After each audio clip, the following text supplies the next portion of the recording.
Theory. A couple options, basically, is what we're saying. I think YCX has got pick of the litter here, and it does feel like our supports have often been gifted last pick. The Luke Skywalker pick goes towards Darth Glask herself. Renata will be locked in, and the bot lane is prepared for her arrival. So, LGD have a really good set of powerful champions. I mean, all of these feel like they're top tier. Actually, I feel like both sides have like top tier picks in role, or you know, at least A tier picks in each role. WE don't have that much CC. They have a Rune Prison, they have a Headbutt Pulverize. LGD, very mobile. I find it difficult to believe that WE are going to get themselves easy teamfight engage. Maybe Varus. And Bang had his name up there, the World Championship. Saw some bunny ears, there's Boris. Hopefully here are the crowds.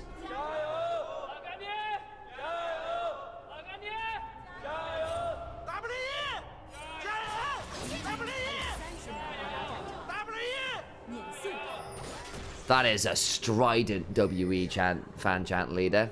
Hey, they are the most popular team remaining in our placements here. Of course, FPX, the world champions, have a bit as well. But WE, they've been around since the dawn of the LPL. There was, of course, a worry that we would have RNG, EDG, WE, and FPX all in Group Nirvana as our World 2021 representatives. Of course, yeah, FPX have escaped, so that's not necessarily going to be the case. WE, we will see. They'll need to win 2 best of 3s back-to-back on the same day to escape that fate now. The best of ones yesterday have quite a lot of implication when it comes to that.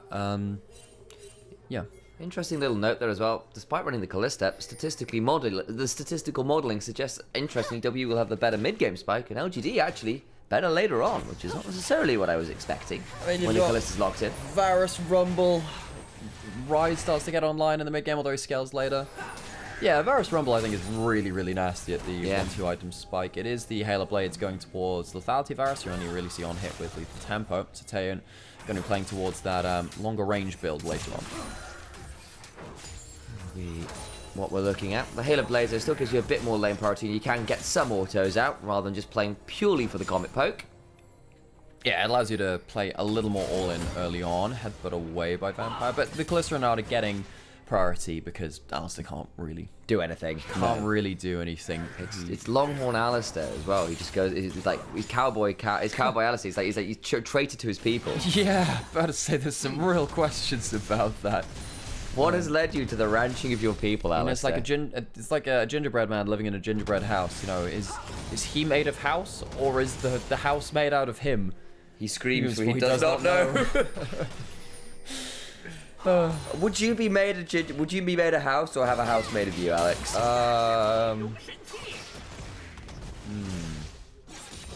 I haven't thought of warm flesh walls. That's just awful, Sam. That is just awful. Yeah, I don't know, man. What would being made of a house be like? That's my worry, right? Because I feel like you would no longer be sentient at that point. That's a worry. You know, I hadn't worried about these things before, but that's just the plight of house people. Don't know how Dr. House ever did it, you know. Never difficulty, apparently. Yeah, Millhouse as well, you know. When he said it's all coming up Millhouse, he didn't mean it like that. Yeah. Headbutt, Hellpole, available now, level 3 hit as the handshake came through. TBT not erupting yet. Well, moving on very swiftly from a deep and dark existential discussion on the nature of houses. Yeah. What does it mean to be safe as houses, Alex? I didn't know. In the context of maybe being made of house. There's a band called Hands Like Houses, which are pretty good. Yeah, they're pretty good. I like them. Similar issue though. Here's a church, here's a steeple moment. Like, actually, oh my god, there are people now living within my hands. Yeah, it's like that one episode of Futurama where Bender becomes an actual spacefaring civilization. Karis finds Clem out in the jungle. Have to queue over that wall. No advantage in the jungle just yet. Have to see whether Monkey can carry this with a Neferi. Of course, Neferi has looked kind of unbeatable. I mean, say that Clive has lost a bit. Cube is getting a really good overheat though. Exhaust comes out early. The exhaust is early actually, so there's a world where there's a flash into an electro harpoon and Sassy just dies. I think there was a cookie ticking, so Sassy's okay with that for now, but you're absolutely right. There's a worry about it. Another E landed. That could have been very, very squeaky. In fact, uses the W now to say, look, I got to clear this out. I got to get a teleport back. That loses the Summoner. And Sassy not getting the most out of this early lane. Well, currently, and again, it's the Rumble running teleport, not the Ignite. We've sometimes seen Rumbles go to that, not the Phase Rush tech either into the Exhaust Gwen. So sometimes it's been Ignite and Phase Rush to just manage the Gwen. I will say, though, later on, this will hurt. The early lane is still good for this. Being able to flash for an early E and having the Comet of poke early is very strong in the laning phase. Has led to a 10 CS advantage, but Sassy gets tier 2 boots, which I think is very important here, because you're not playing with the flash. You need to be able to get the move speed differential, which is exactly what Cube is thinking too. Immediately goes for the Swifties. Vampire on an early roam. Remember, there is no flash hit. Early roam for the Grubs coming up, so Sassy gets a bit of that wave. Trade of Grubs for Dragon. I feel like in this meta, on the whole, Dragons have trumped Grubs. We haven't seen a lot of teams close out with Grubs, so we'll have to see whether WE can... Well, they'll be able to claim these almost certainly. Well, we'll see. I think there won't be a contest around here, but see whether WE can get value out of Grubs before the Dragons become a sole win condition. Yeah, I somewhat agree. Monkey's going to take the opportunity here to head into the jungle. And Sorry, talks about housing crises in chat. Okay. Look, chat's got increasingly unhinged over the last few days. Hang on. What's happening here? Water over the wall. They don't spot that one. They are on top side if they want to make play. Climber does need to be a little bit afraid here. We'll see that. Grub spawning now. Initial set of Dark and Daggers land onto Climber. And Cube steps on forward, lands the Electro Harpoon onto Xiaoye, who is still level 5. Not that level 6 would matter with your support not there, but the point stands. Are we actually contesting this? Vampire flashes forward, only catches the support. Remember, Callista can't join, by the way, so this would be a 5v4. They get the root, and that'll just be YCX in danger here. Equalizer comes on down across 2, and WE is going to walk at this. They are, but this is a teleport and however many ultimates for 1 kill. That feels like a big investment, because Callista is now alone on the bot side of the map. Climber could go into the pit to steal one of these Grubs. I feel like it's a big investment for W for only the single kill. Does go onto the Varus, they'll feel okay about that, but not so sure about that one. That's a double wave lost as it's teleported away from him bot side. Karras used his Realm Warp in mid lane. Cube used his teleport. So LGD, they get more monetary value from playing through multiple lanes at once. They do. Of course, that first blood did go towards the Taeyun, which is nice, but yeah, you're losing a couple waves. We'll have a look at this again. So LGD come over looking to potentially contest, and then Vampire says nope. Flash for the Pulverize only gets onto 1 though. It only gets onto 1. Realm Warp's being channeled. I mean, the Realm Warp would have really led to this anyway. I think if you manage to catch both XQW and YCX, maybe you feel a bit better. But then, you know, Aurora still has Flash and ult. Unlikely to find that. It is only the 1 kill, and you know, W do find themselves up the kill gold ahead in terms of the actual just golden pocket. Well, they do get Grubs as well, so it's not like they get absolutely nothing out of it, but it's a burn of some resources for us. Yeah, and I will say as well, we have, you know, level advantage on AD carry, we have level advantage, well, not level advantage, slight XP advantage in top lane as well. So I want to see what LGD can now do, saying, okay, well, Xiaoye has that level 6, does have that bit of extra ability to brawl, whereas W need to get access to towers, getting used to these Grubs now. We'll say Monkey's kind of returning the favour to Climber, who only just ticked over to level 6, whereas Monkey on the verge of 7, probably on the next camp. So there is still that discrepancy there. A couple of those camps were stolen topside when we saw that Dragon take earlier. Monkey went for that invade, nabbed Krugs and Raptors respawned, if I remember correctly. So that's where those camps are coming from. Not an absolute disaster here for the Vibe by any means, but we all know what happens when the Furies get ahead of the curve. They tend to stay ahead of curve. They do, and they tend to be a genuine 1v9 role within the game. In fact, it's fun. Couple of thoughts from LEC pros I was hearing from over the weekend from people who have been talking to them, is that prevailing opinion in the LEC right now is jungle might be the strongest role within the game. It's very, very strong at hand. That's an ultimate from Christian bot side. Needlework potentially just being used for the slow. Indeed it is. Sassy forced under turret. He needs to be careful. Monkey can just wrap around him. He's trying to clip the rest of that wave. Does Sassy have E or W? We're coming off a cooldown now potentially. Wave goes away. Sassy should be fine now. We'll see. There's another dark set of Dark and Dagger just to interrupt this. Yeah, they interrupt the back.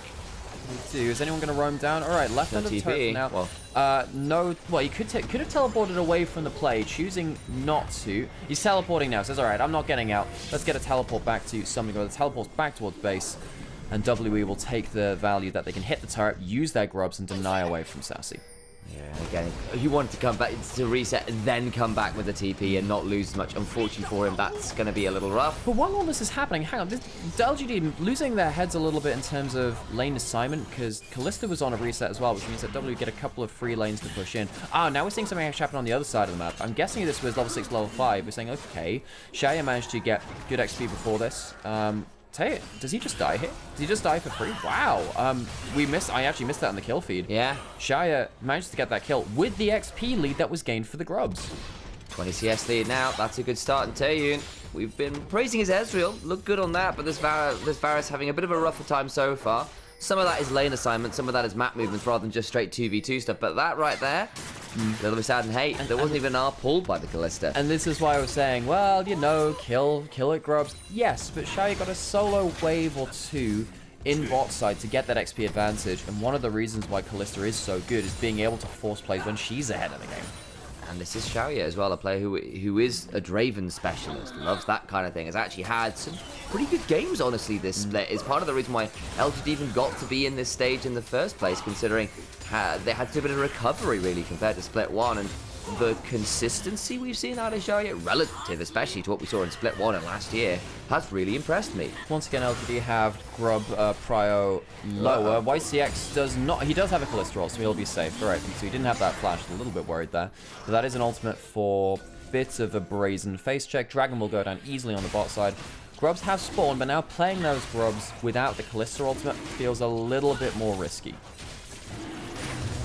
Be a bit tricky. Of course, you've still got a lot of other ultimates, right? You know, needlework and cease and desist, between ones. You've got good tools. It's just that Renata in particular becomes a lot more of a target for, say, Monkey, who can just jump on the Renata. She doesn't get to say that much about it unless there is a wonderful hostile takeover.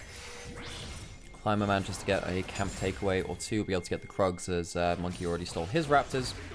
He returns that favor. Sassy on the weak side of the map. Equalizer comes down, but doesn't actually click them here. Does he have a W available? I guess he doesn't. Flash in for the Pulverize. Does a decent amount of work, but Vampire can just press R and go, cool, I don't care about the turret right now. Nice dive. WE coming away with one. However, once again, LGD farming out more waves than WE are. They're pushing on both mid and bot. However, WE this time do have 5 Grubs to play with. Not the 6. They peeled off the Grubs a little early to make that play. However, while all this is happening, 2 lanes are being shoved in. Teleport now from Cube coming in. Both globals being used by WE's solo laners.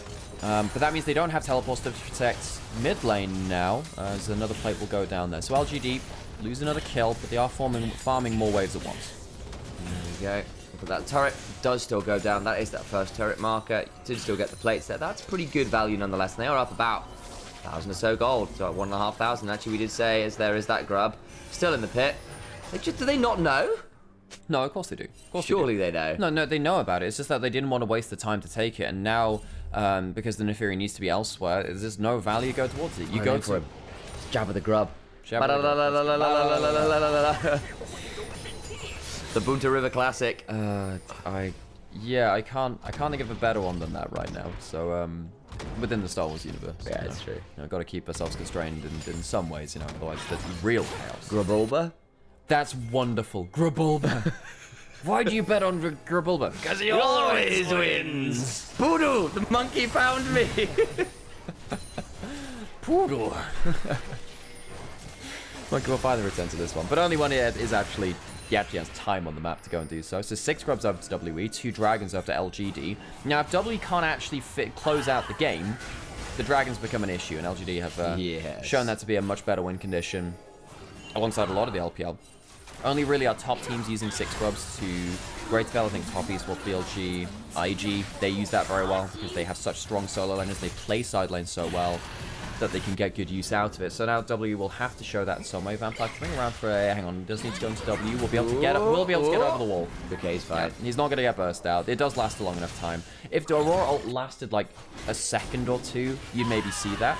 Ultimate down from Aurora, though, just remove some combat power from LGD. You have to pull off the invade onto the red buff now, I think, especially with the collapse coming in from WE. So everyone backs out saying, yeah, that's a bit far. Also, welcome, Vidos. You want to know? That's Vlados. Vlados, sorry. I guess you'll have to wait. As it stands, the game is relatively even, all things said and done. The question is, who win? I win, all the time. Yeah, I mean, as it stands, I think LGD look pretty good here. because of their Dragon Prime. I mean, the problem is the Neferi is 1,000 gold ahead, and that's a win con. That is a win condition in itself. But I'm worried that W won't be able to close with Grubs because we just haven't seen that globally right now. I think that mid and bottom tier teams haven't been using Grubs well in either the LEC or the LPL, and Dragon's become the actual win condition later on. And because Shai is very far ahead himself right now, almost 1,000 gold, that Kalista will be able to force around Dragons a lot easier. W forcing on bot side. Cube does have flash. Gonna get hit though. No! Being too square. Don't be like that. Has to flash away. Double ultimates used for the flash of Cube. Turret goes down on bot side. That's more gold coming through. So LGD this time don't actually have a good cross map. The other times they've been hitting turrets, they've been farming the other 2 lanes. LGD this time, not the best answer. The problem as well is LGD have done parts of cross maps. They've gotten like 2 turret plays, but not the full turret. They've got 2 in mid. You know what I mean? They've got this kind of split cross map. Whereas W have actually managed to claim 2 turrets now, and that makes it a little bit tricky to play out these side lanes. Don't get me wrong, Gwen, Aurora, not the easiest champions to lock down. They will likely be outside laning opportunists. However, there is no flash on the Gwen. There is a lot of dive and extended engage range between Equalizer and Neferial and Rizal, all these things. 30 seconds till Dragon, so this will be a very important moment in the game. As it stands, WE pushed in bot side. They managed to get better vision control around there because they were pushing in bot side. I think LGD give up this Dragon because Herald is up now, and they'd rather hold on to their Dragon advantage now, not throw in a fight which they're not prepared for. WE might choose not to rush Dragon themselves, though, and head towards a Herald fight. LGD are setting up much more confidently for this one. You can see that that's been the mind game right now. Who goes towards that Dragon? W have better setup, but LGD might threaten the Herald instead. Monkey gets hit by that big old weirding. Vampire steps in the bush. Potentially in a spotter bother, not too much more. Dragons up and they're heading, they're just collapsing towards it. Kara's shoved out bot side, moves over. So they don't have setup. So now LGD do actually have some HP advantages. Do they think they can contest the Herald now with the HP advantages? Gwen could teleport in. Good. This is good. I think they can fight now. Might go for something, but headbutt it away. Still getting with the season assist, not quite in range. Hang on, flash to interrupt the realm warp. Now Karis and the rest of WE in danger. 2 kills over to Xiaoye. 21 HP on the Dragon was what it went down to before it was finally secured, but the kills after still favor LGD, and they go into such a good target. Gold lead has vanished. LGD take the early Dragons and make WE panic a little bit. We can't give over the soul point that early. 3 Dragons would be a big problem to deal with, and now LGD get themselves some kills back. They'll get themselves a Herald. Varasalt was used. Xiaoye needs to be a little bit careful. Has that barrier. Heal pop by YCX. Yeah, that HP advantage might mean that they can't do Herald, though, so double objectives for 2 kills. Suddenly a lot better for WE. Yeah, I think if they got the Herald, that would have been better, but Xiaoye, mistake there to contest the Varus in mid lane and get bopped like that. Is 2,000 gold ahead, but hadn't been back to actually spend his gold. LGD walk away with some kills from the Dragon, but they do lose that Herald, and that's a Herald with 6 grubs for WE, and the pendulum swings the other way. Using immediately as well on that reset as a result of pulling away from the Herald, gets 6 grubs straight into this mid lane turret. I don't know if he can get the whole thing, but still 2/3, 3/4 down in a matter of moments.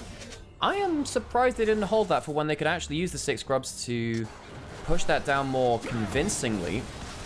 We go back to this play again where we saw that the HP advantage was claimed by LGD. Great flash ult to immediately stop the realm walk. I actually think that Karis had to walk backwards. Just press the ultimate, walk backwards down towards bot side. You can safely get out. Give your Alistair a free way out. Yeah, still got those kills. That puts LGD on that mark of mastery there, but it wouldn't have mattered because, of course, the first set of objectives as a result of that Herald and that first turret going down does give the feats of strength over to WE. That would have happened even with the Dragon. Yeah. They had the Sewers actually claimed before that too, so the Herald actually doesn't factor into that one. So, gold lead, 1,000 gold for W, so it's about the same as it was before now. Where is that coming through? It's a lot of that's just still in jungle, isn't it? Kalista, hang on, Sassy's getting jumped on the side lane. That's flash in for the room wall. Room prison inside. The W teleport's now being pulled in LGD. They've now got a person out in the middle of nowhere. QW just gets the W away, goes across the veil. YCX now here as well, though, looking to loyalty program and look for the hostile takeover. Xiaoye on top of Cube. The hostile takeover comes flying across. It is pretty valuable. They get a hold of Karis, but watch Monkey at the back end of it. Still very, very dangerous. Vampire full of spears. Chains of corruption land on the invisible Aurora.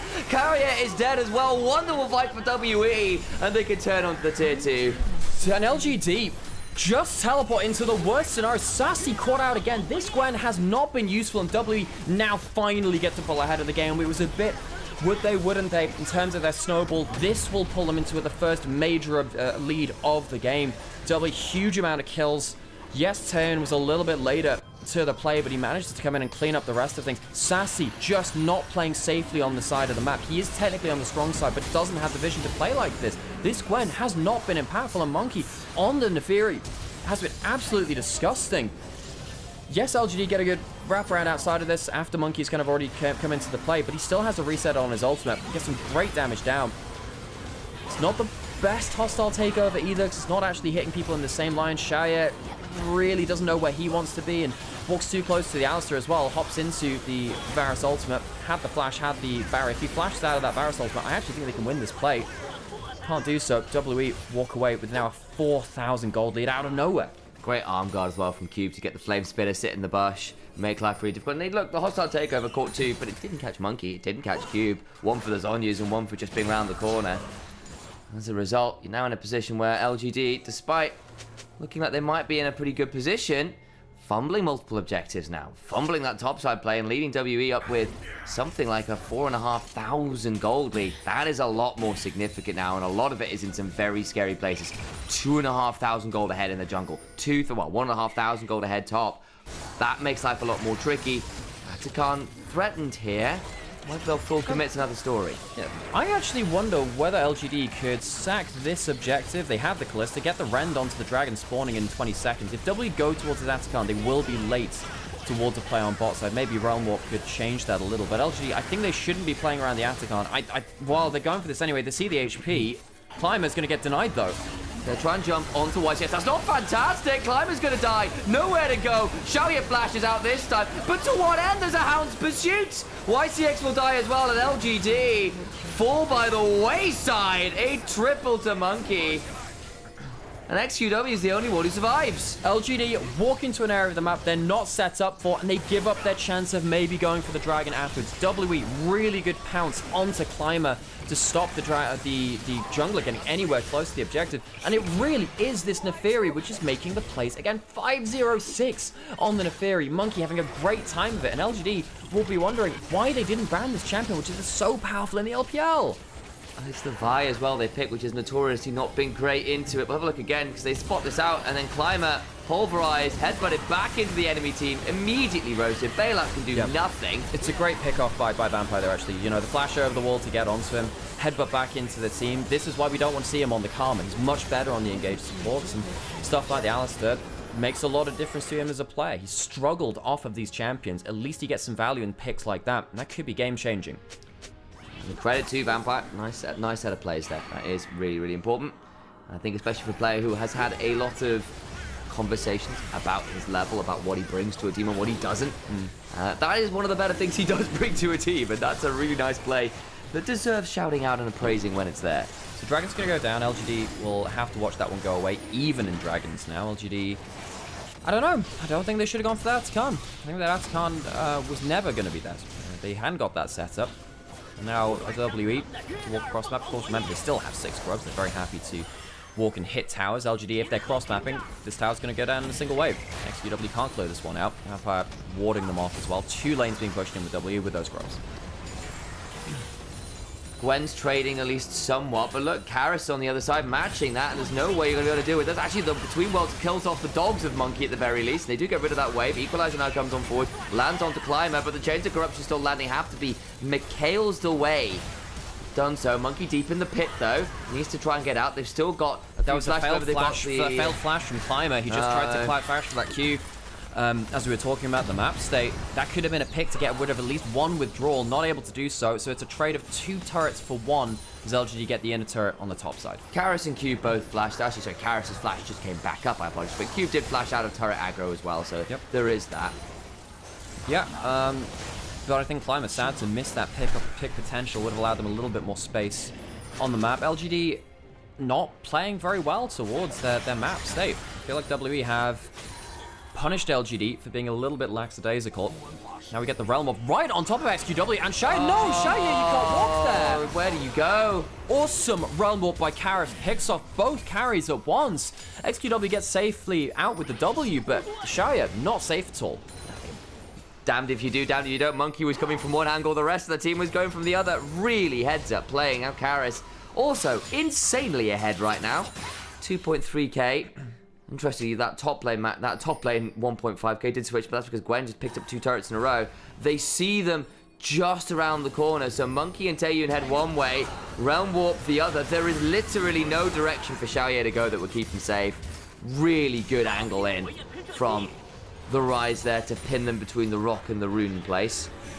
I think Karis had a very good game, actually. His Rise realm warps have been largely very good. Feels like they've been very coordinated with their engage. And, you know, WE, credit to them. I will say, I've had issues with them when they're behind a game. They're pretty creative at finding ways when they're ahead of the game. The problem is that when you're not playing very well through individual lanes and maybe there's a slip up in execution of the team fight, it's harder to keep that lead in. But WE, when they get ahead of the game, still have more creativity than I think other teams at this level in the LPL, and LGD have fallen prey to that. 6,000 gold behind now. I don't think they can come back from this, I mean, unless you have a Gwen, Renata crazy wombo combo. I think it has to be on Sassy now, and he's not had the best game himself. 1,000 gold head does help a little bit, but don't think Gwen can out-damage the entirety of WE.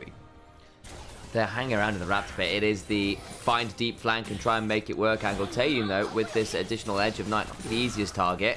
He'd be the primary one. Cube's now going to spot out Climber. Cube can throw down the equalizer. It's in the Zeus spot. That equalizer will do so much damage. Xiaoya nowhere to go. Dies to Monkey. Hound's Pursuit back up and available. YCX falls too, as does the mid lane. 2 members alone try to run away, but to where? It'll be the Morg, I suspect, as Vampire heads over the wall and headbutt pulverizes Vi into the dirt. WE, another creative engage, works out for them, as they will very likely be going 1-0 at this point. There's going to be the 6 grub push coming through. Sassy doesn't have an ultimate to wave player, and he doesn't have any teammates to help him. WE will march towards the Nexus. Hold on and try and play it out. It's still going to lose that member. Snapped up and taken down. Nerf Fury alongside the rest of the squad marching on towards the victory. Only 1 kill was this Neferi not involved with, but so too for Vampire. A solid game from the jungle support who've got things rolling. Potential damage. Thinking about a Ziggs here would be an interesting option.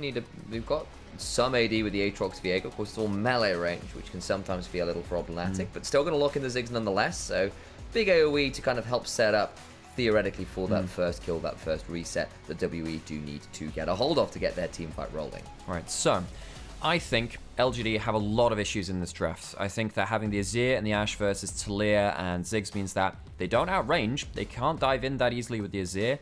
And with potentially stuff like the Nautilus flash ulting, they're very, very vulnerable to, you can't block that Ziggs ult as a Braum. I think W walk away with a good draft, even on red side, and all the worries about it. And I am curious as well a little bit more about that insane stat between the Azir and a little bit scary, and all those bits of nuance make this game so damn interesting. And the crowds have a bit of yelling to do.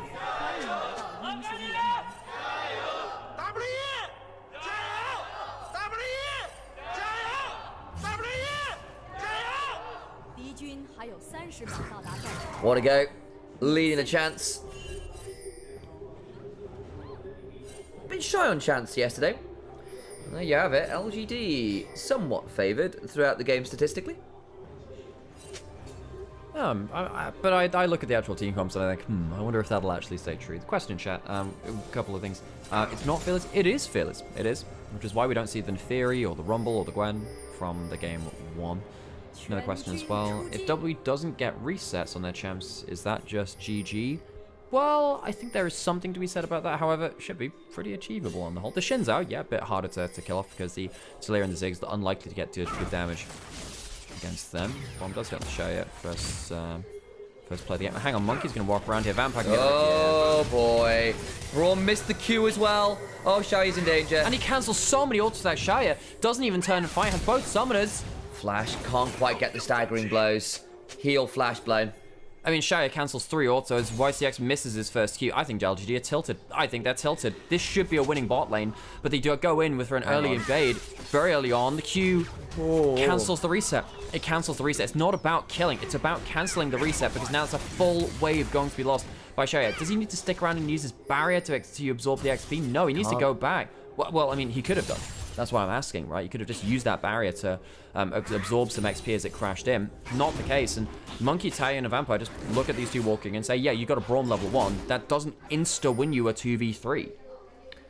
Especially when you miss your Q like that as YCX. Especially when you counter a few autos like that. I know that you're on a tight timer and stopping to complete the animation might have been dicey, but at that point, just keep walking. Stand set. Instead, end up in danger. The flash was clutch enough to not get staggering blows, but the wave's been shoved, dropped most of it. Level 2 very easily won there by Taeyeon and Vampire. Of course, Y6 did get to stick around, so has at least got level 2 on the Braum, but that's quite as valuable here in some ways, getting that extra bit of just base stats on the Ashe. Assessing, getting in very well, worth noting. But now he's also got an angle on top side, which is the important thing. Has that red buff. Can he get the slow? He will be able to flash out a cube easily as Sassy good wave control that. Monkey on top side now, but not able to save his top lane as wave state. I think that Sassy, if he gets ahead of the game, that's a very, very big moment for them. We've seen what what Ambessa can do in moments like this. And normally say, okay, well, you know, Talia good against Dash champions. Worth noting, if Ambessa gets the right combo, Talia E's in front of her, and Ambessa R's and blinks over the minefield, so it doesn't even get caught by that. It makes it very difficult for Talia to play out some of these fights, even against such a mobile champion, which she's pretty good against. Climate does get to try and come and defend stuff. Has taken his wolves and heading right on over here. He's going to find a Nautilus waiting for him. That's an unfortunate setup path, and Climate now in danger, will likely fall down. Needs an Ast Order to do it. Flash steals the body. Now he's in Shinzao. Can't jump any further, but the kill's secured. Monkey gets to head on over to this red buff. Happy to leave half the Raptor camp up. But this only happens because bot lane is so far behind. That level 1 means that Vampire and Taeyeon are very safe to say, well, the Ziggs is going to farm alone. Vampire can roam out onto the map, and now we have Viego plus Nautilus. Normally, Viego doesn't win against the Shinzao in the 1v1. Does when you have a Nautilus in the back pocket. So, LGD, this is Tilt City. This is Mistake City. WE really starting to roll over this series. The first game, I think, you know, was fairly close, but I think LGD now, I wonder if they're just going to be slumping down into Nirvana, despite looking like one of the top 2 teams of the group of 4 third seeds coming into this. It's a rough place to be in, that is for sure. All that much to be done in some ways. It's just you're now in a position where you need to stabilize and not give up more. You need to have these lanes play out normally for the next 5 minutes or so if you can. Maybe look to play around grubs if you can get to that point, but it's just not a great start to the game. Those first 2-3 minutes have sucked. No other way around it. Especially when there's so much what you drafted for. Assassin misses a cannon as well. Good job there, Ambessa. There's their cube. Still slightly ahead in gold despite losing that flash. Big thing here is that Taeyeon safe now. Very safe. Teleports back towards bot. Of course, didn't take that summon spell, the combat summon spell rather, so we can go towards the teleport. Safe to farm up alone. Vampire can roam across the map wherever the hell he wants. This is such an easy early game compared to how it should have been for Team W. And now they're ahead of the game. They have a reset comp with the extra stats and the extra ability to roam and make plays on the map. Braum puts up the giant fireplace. Does hit that Q. Taeyeon might need to be a bit wary here, but has a satchel, just gets to jump away to safety. Exactly. Like, he's got the satchel, he's got a tear, so he's got infinite mana now at this point. I mean, Taeyeon's safe. What do LGD do? The Ashe Braum's not going to do that much. You've got the Talia control over mid lane push. You've got the Aatrox who can wave clear topside. You have a roaming Nautilus supporting the Viego. LGD, I mean, what's the plan now, folks? LGD, you're really in a difficult spot. Staggering blows. Dredge line after. Nice combo. Can't quite get the kill. Now Braum's coming on over. Flash from Vampire to prevent the final bit of those concussive blows eating him up. But actually okay with the health bar trade, I think. Another shove back. Gets a good amount of damage. And this is the thing, right? It's not going to lead to a kill. They have the heal. It's not going to lead to a kill. But what it does do is lead to enough HP advantage that WE get themselves free entrance towards this grubs. First one was taken by LGD, but WE will get themselves the remaining 2. They'll probably be able to head towards the dragon afterwards as well. Another chunk onto Shaya, which means that he won't be able to contest on the bot side of the map after this too. WE very calmly taking health chunks, getting themselves easy objective access. Barrier pop there to survive the Mega Inferno bomb too. XQW stuck onto the lane, just about avoids that seismic shift. It was 2 in a row before that. Vampire is actually fighting on the Raptors, which is hilarious. Put down a control ward. Monkey's now here. Can look to smite fight for it should he so wish. Q smite would do it. Here comes the Weaver's Wall. Everyone's around. Vampire in danger though. Seismic Shove puts people in danger. Vampire now needing to run away. Does so. We'll have everyone turn up. Weaver's Wall bone for not that much. Problem is all the while bot lane. Taeyun continuing just chunking Xiaoyu out, who's struggling to get access to the wave in a way he'd like to. Finally gets a wave where Taeyun isn't poking it. That's important, because LG, they need a reprieve somehow. A third unassisted shove onto XQW. There were questions earlier about Azir versus Taliyah. Yeah, there were. I hope there is some now evidence on screen. Thank you, Karis, for very clearly putting why it's really annoying to play as Azir. You stop to auto-attack with your soldiers. Azir's attack speed isn't fast enough at this point in the game to be quickly weaving and bobbing. Azir doesn't really orb walk in the same way that other attack speed champions does, because it's your soldiers which are, you know, in kind of determining how you move around. And it means that you often have to stand a little bit further forward, and you can often use that as a mind game. And it's often something which I do, as say, for instance, Ari versus Azir. I see him winding up for an auto attack, easy skill shot on target. Just Taliyah has Q him. well, no, it's the EW right there. And he's done it like 3 times unassisted. And I'll say for Ari specifically. Yeah, but in this game, yes. it's Karis is hitting so many unassisted shoves, and he's 10 CS up now very easily. Taeyun as well, by the way, managed to get that wave shoved in. Bax gets a full lost chapter now. He's got an Amtone on top alongside that. This Ziggs is never leaving. No, I'm not leaving. It's the I don't know. Wall Street. Yeah, I'm trying to make it more. The Yordle of bot lane. But then, okay, what is going on there? Where is it going? It's going towards the Aatrox with the Shinto around. If this lands, oh my god, he nearly shuffled into it. That was so close. I was thinking, is he meant to be going bot lane? No, he was firing the first ult of the game, top side. Misses, sadly. That could have been a big reprieve for LGD. Sadly not. Nothing turning up in LGD's favor this game. Taeyun continuing to be very, very obnoxious. Of course, remember, this is the Ezreal guy, so anything with a lot of poke and lots of abilities to press seems to be up his alley. Saw that from the Varus the other game as well. For a second, I thought he said Pozole, which is one of the voice lines by the elites in Halo Combat Evolved. Wart is actually how I should pronounce that, sorry. Wart. And then there's Pozole. Oh. Yeah. Yeah. Glad we had that moment. So. Yeah, I am too. Had that moment. That is very specifically Combat Evolved as well. Yeah, sassy. Is he going to be a bit sussy? Is he? Yeah, he might. There's a spectrum more. There's a Viego Among Us. Among Us. He does create a lot of Among Us-y things. Yeah, he just turns up as... Well, I mean, if he ends up taking the body of your teammate, you do feel a bit... Hang on, he might even be able to satchel him into a bad spot here. Cancelling the recall as late as possible. And now that sucks. Yeah, and now Shea is not in the best spot. I wonder whether Taeyun could have bopped them back closer towards him at that point. I don't think so, because there's 3 members of LGD. There's LGD 3 members walking down bot side. This won't be a full tower take. What it will be is a reset coming in from Shea. Yeah, Hook lands. Vampire has 6. You may need to flash here. Weaver's Wall coming. Might turn this around. That's the depth charge. Seismic Shove. They were ready for the play. Good shuffle over the wall into the Crescent Guard. Probably brings them out to safety, though. Monkey have to flash back on out. Doesn't have the ult yet to use. Does now. Try to get over the wall, but they get the kill. No resets coming on through Glacial. Fission comes on down, and WE way overplay it bot side. And ends up in a lot of trouble. YCX just about alive. Climber gets another wind becoming lightning as Karis now in danger. And Taeyun needs to back away. Shuffle forwards, getting some autos down. Last bit of burn. And LGD find 4 in the bot lane. That is an insanely hard play to pull off. And it starts with Taeyun getting a great recall cancel onto Xiaoyu and forcing the Ashe out of the play. And I thought, well, it won't be a full tower play because there are 3 members from LGD coming down. We can see that on the minimap. WE can't. But how the hell does this work out? I mean, is it just over-aggression from Vampire knowing that he has a Taliyah on the side of the map? I don't think WE really tracked the 3-man unit coming across here. It's a good double shove, but what it actually does is set up for a 3-man shuffle. Very hard for his ear to get a shuffle against this kind of competition, but if Taliyah delivers you into the right position, well, you'll just take that, won't you? Over-eagerness from WE on the bot side. You've got that chunk onto the Ashe, and, you know, Vampire walks up, baits his whole team into death there a little bit, unwittingly, didn't understand how many people were roaming down. So many Braum passives came off. Braum finally getting to go, yes, my champion gets to do its thing. Lethal Temper, though, huge from XQW there too. So now suddenly, Xin Zhao into the game, Azir very much into the game, and WE behind a bit in gold. This turret is going to go down low enough for Ziggs to satchel it if he does return to the seam of that bot lane prime. Grubs 4-2 for LGD. Very happy with their state in the game compared to how it was before. WE threw a golden opportunity in this game. They were so far ahead of where they should have been.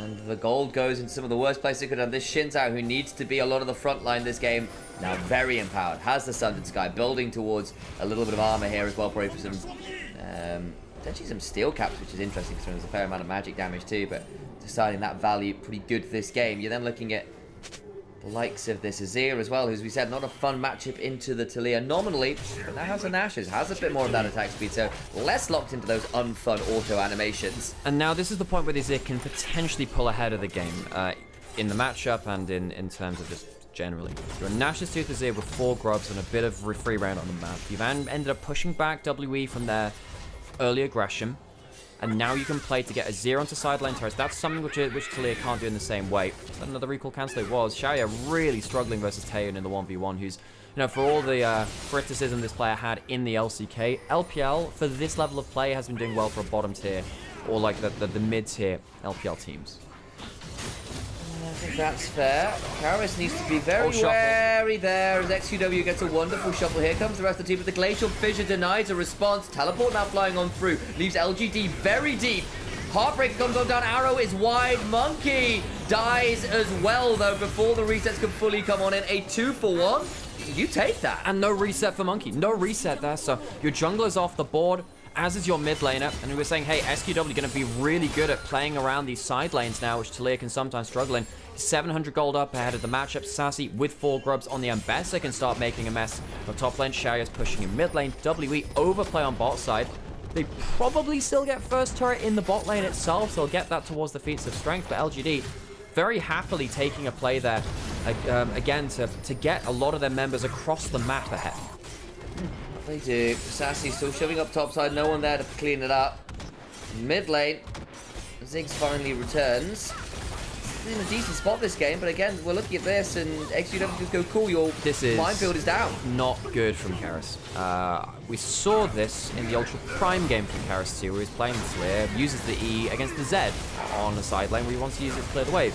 Gets all in. This is something that we've seen multiple times in the same few days. If that, by the way, if that Ash arrow hits, that maybe, well, I probably didn't say it, but actually it probably still is same result at the end of it. Still close. Ult hits on the side lane, and the ultimate's cancelled on Karis. Over. Doesn't get that out. We'll be able to walk away using the wall somewhat for the move speed. Gets to shuffle briefly with that passive. When becomes Lightning Lance, throws out the Unraveled Earth, though, to deny an easy audacious charge under turret. Flash was just coming up as well, but Karis, couple of plays in a row in side lanes, which had Lester's team in the lurch. That's going to mean that he has to back off. Doesn't have teleport to go around the rest of the map. Monkey gets Dragon, and he will get some camps from bot side jungle, but LGD very happy with how the last few minutes of side lane play have gone. Worth noting though that Monkey is up 40 CS in the jungle. And that can sometimes happen. Viegos that maybe aren't as gank heavy can sometimes just run through your jungle, especially if they know where you are. And Climber's been very active, and that's wonderful, but it's going to be down that level, and that might hurt as the game goes on, because the Viego, especially with this Kraken Slayer build, does scale into the mid game pretty well. Viego resets are a very powerful thing to play around. However, while all this is happening, mid lane not looking great for W now. Despite that statistic, that Talia has an overwhelming win rate versus Azir. Azir has something like a 15% win rate versus Talia in top level of play this year. Taeyun only about even now with bot lane, which is not great for WE either. He's going to be a big part of the damage that wants to be thrown forwards for that first kill combo, trying to get a good reset. What's next up on the map? No, well, there's the Herald. Herald's up, and that'll be very important because Herald with Ziggs is Vampire. One of the most important things in the game. Vampire's trying to walk up, use that W. If he lands a hook, remember, it could be a big combo. Vampire needs to put his body on the line. Not bad from Xiaoya there. I'll tell you, it's a 3-man Mega Inferno bomb, but again, it's the Blackfire build, it's burn. It's not necessarily about the straight up burst. On W, we see that Sassy's walking his way up. He's not teleporting up right now. Here comes the arrow, though. Arrow. On to Karis! Whimper comes Lightning Flash, and that leaves the Talia out dry. I am watching Nymaera hold his head in his hands. How does Karis get caught again? I don't know. Taeyun flashes out. Nice into public exclusion after, but that's getting Cuba reset. Oh dear. XQW, that's just an XDD, I suspect. Where are the rats? because I think the exterminators have been found in mid. Monkey gets the reset. Both mid laners really outplaying themselves. Karis goes too far. XQW goes for a shuffle, which was realistically very low percentage, and puts himself into the range of the hook. Now you get yourself an ability to have Zig pushing this mid lane turret. They will get that Herald. That's going to be Satchel onto this mid lane turret to kill that. WE get gifted a play. Both of these teams taking turns to hand the baton back to their opposing team. Well. That looked like a great start from LGD. Another pickup onto Karis, and I expect that's where we'll start, because Arrow is about to land onto a Talia through 3 people. Yeah, not the best positioning frontline and backline. Maybe the Nord. I mean, even if the Nord You'd have to thread bad through, wouldn't you? Yeah, it's not great either way. Someone's getting caught by that, just so happens to be that. And then XQW decides, that's how you play mid lane, is it? I'm going to do the same thing. Throws himself into health. But there's no HP on the bot lane because Shai has chunked them out. They can't turn around and fight. Big mistake by that Azir. Azir needed to be backline at that point. SQW returns to side lane now. Maybe can wail on bot lane turret. Still 1,000 gold ahead, but did not want to be giving up that kind of lead. The game is now much more even, so it's not... That probably won't be game ending, but it has definitely changed the game. Cube getting that first turret. It's actually led to this Aatrox getting 1,700 gold ahead, and I think the Aatrox this game could be really nasty unless you get very good combo saves from this Braum.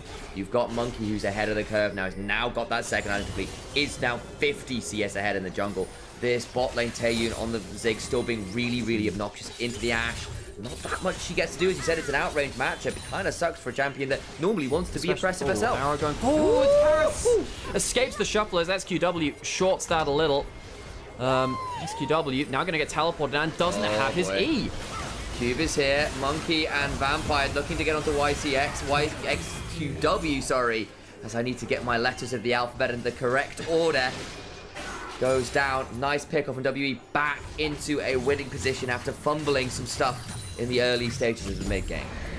I'm so disappointed with the level of mid lane play in the last few minutes that we've seen, folks. I like to remain positive. I like to go on the positive side of things, but Karis' side laning has been awful, and XQW's just thrown 2 or 3 kills needlessly into the hands of the enemy team. Feels like this game has been a lot of big punishes on very obvious mistakes, and you know, the Herald comes in with the Zig Satchel. LGD, LGD, we're in a great position after they've recovered their own early game flaws. Towards the blue buff, Taxi secures this one as well. Nice work. Cube potentially in danger here as there's a teleport behind him. Cube, no ult, does have flash, will burn it, slowed down with that chilling smite. Needs to back away. Vampire and Taeyun around, and teleport leads to very little indeed. And oh my days, this Ziggs is becoming increasingly annoying. WE will be thanking their lucky stars, really. Dragon spawning right now. I mean, Cube not being able to stick around for the Dragon, not the best thing ever. Karis could come into play, just teleported in. The Dragon will be down before they get here, but the question is, can they look for a fight? I don't think they can. Try and catch someone on the exit, perhaps. They are looking to turn something around here. Go for the dredge time. Public execution from the backline. That means Vampire's likely going to die. No, flashes away. Shia looking for an angle. But look at Taeyun's positioning over the wall. He's an artillery bot. Now Cube gets to go and become the world ender. Across the field goes XQW, though. It's littered with mines. Vampire's going to trade his life out to make sure the fight continues. Taeyun, very deep, though, goes down. Karis on the wrong side of his own wall. Monkey flashing on over. Will Q1, the Blade of the Rune King, gets an assassin trying to teleport out. Down regardless, mid-air. A Monkey gets the kills. It happened. We get 4 for 2 for WE. Perhaps not the cleanest looking at team fight I've ever seen. No, but that's the kind of team fight they're afforded because they're so far ahead of where they could have been just before this. Another poor fight from XQW, showing why the Azir is so hard to play into the Talia. Have this problem of, well, do you stand in auto-attack range and potentially get freely comboed, or do you try and play that reaction game against the minefield? The shove from Karis was on point. It was accurate onto XQW, and he had to shuffle in, try and get the reaction play. Couldn't do so. He dies for free. This Azir has not got any value. That being said, though, the initial engage, not good. It's an engage onto a Braum. Vampire has this issue where he can just engage onto the front line instead of going towards the important targets. And it feels like Vampire very lucky to get away with his life. If they hadn't had that game thrown back into their hands, I think Vampire dies there for free. And this is the reaction check that we were talking about. Karis not going to get shuffled back in XQW. Another poor moment on this Azir. after a game which was already going a little bit better than it should have been for him, given how W threw the game towards him in that bot lane. Can't believe Karas ended up on the wrong side of his own wall there. Bit rough. Monkey still, though, gets to play out the resets at the back end of the fight. And I think, in fairness to Vampire, he used that dredge charge to actually get in range for a really good depth charge. He got like a 3-man depth charge as a result. And yes, it was messy. Yes, it wasn't clean. But, you know, the ends in somewhat justified the means there. You can see the stat bot a little bit confused by this game, as are we, folks. Arrow splits the upright, turret secured with a satchel. Come away with a 6,000 odd gold lead right now for WE. What a fall from grace from LGD from a couple of really good games over the placement stage, very nearly taking down JDG. I think in our first games, we were thinking, okay, LGD probably part of the top 2, but looking like they're a bit mentally fragile. It's gonna be a recall cancel onto Climate. I don't know what he would have wanted to go back for, but wall comes in. This will be an easy push in. Blocked by the Braum shield, but they do have the satchel. Remember to get any damage down here. At least this time it's not onto the minefield. The Mega Inferno Bomb still doing some chunk. And again, Shouting's just be using the ult for poke. This build is not about the burst damage on the ult. It's just, can I keep people ticking down? Can I make sure that every time they are near me, I'm taking 5%, 10% of the HP with skill shots, with autos, and just abusing that burn. They are all, however, sat on a ward here. I'm not sure it matters all that much in the grand scheme, because WE still here in 4-man strong. Cube is mid lane, shoving up towards the tier 3s. This Aatrox's very much a 1-man army at this point. So hard to take down, because, you know, we've left Lethality Aatrox behind. This is Bruiser for a number of years now, I suppose. No, well, okay, a year or so. The Eclipse stuff still, which was a thing. But that's still Bruiser. It's still Bruiser. I mean, it's just a different kind of, this is sort of like when you think about the Aatrox Eclipse, you think about the Lethality Eclipse from a while ago. I mean, obviously, an Eclipse isn't lethality anymore, but you're still like, I guess it's more, to my mind, to my mind, Eclipse is still more of a, it's less of a like bruiser item in the sense that you're playing around shields and not as much HP, I guess. Hey, I'd say shields are a form of HP. No, that's fair. No, that's fair. It's more of like, I'm interested to see what the discussion is. For me, it's about. Well, that's the discussion which I'm having. Yeah, no. I'm interested about the discussion that we're currently having about this discussion. I mean, with the Sundered Sky, this character has a ton of survivability with this as well. I mean, LGD can't burst this guy out. GA, dumb for Monkey, makes him really, really annoying. And how on earth are you going to kill this Viego in good time at this point? And that's not despite the fact that you've got this Ziggs, who has got 2.5 items. It's not built with Seraph, it hasn't needed to. He has to go towards the Horizon Focus for even more obnoxiousness. Yeah, I think that's become more common on the Ziggs, where you just get the tier in, don't really need anything more after that point. Because you rarely need the full Seraphs in these games anymore. I know we saw a lot of LCKs like, oh, Seraphs on Leandries, but it just felt like you dropped too much damage. This one just feels like you get the bonus of having the Seraphs infinite mana, so you can just spam for forever. The artillery has always more shells. While still going towards optimal damage a little bit after that. At the end of the day, you're only 400 gold behind your build at that point, which Ziggs is not too worried about. Dragon up now, W will get themselves a soul point. No real contest, I think, available. Baron. Stopped.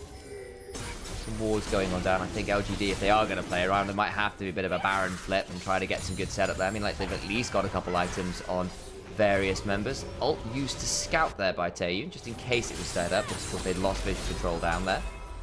Up there, I suppose. And WE come back out onto the map in force. Now, the only thing really stopping this game from ending is the fact that Baron's still alive, and there is some wave clear from LGD, of course. Ash, hang on, arrows coming through. Does it land to Tane? No, it doesn't. Would have been a nice pick off that.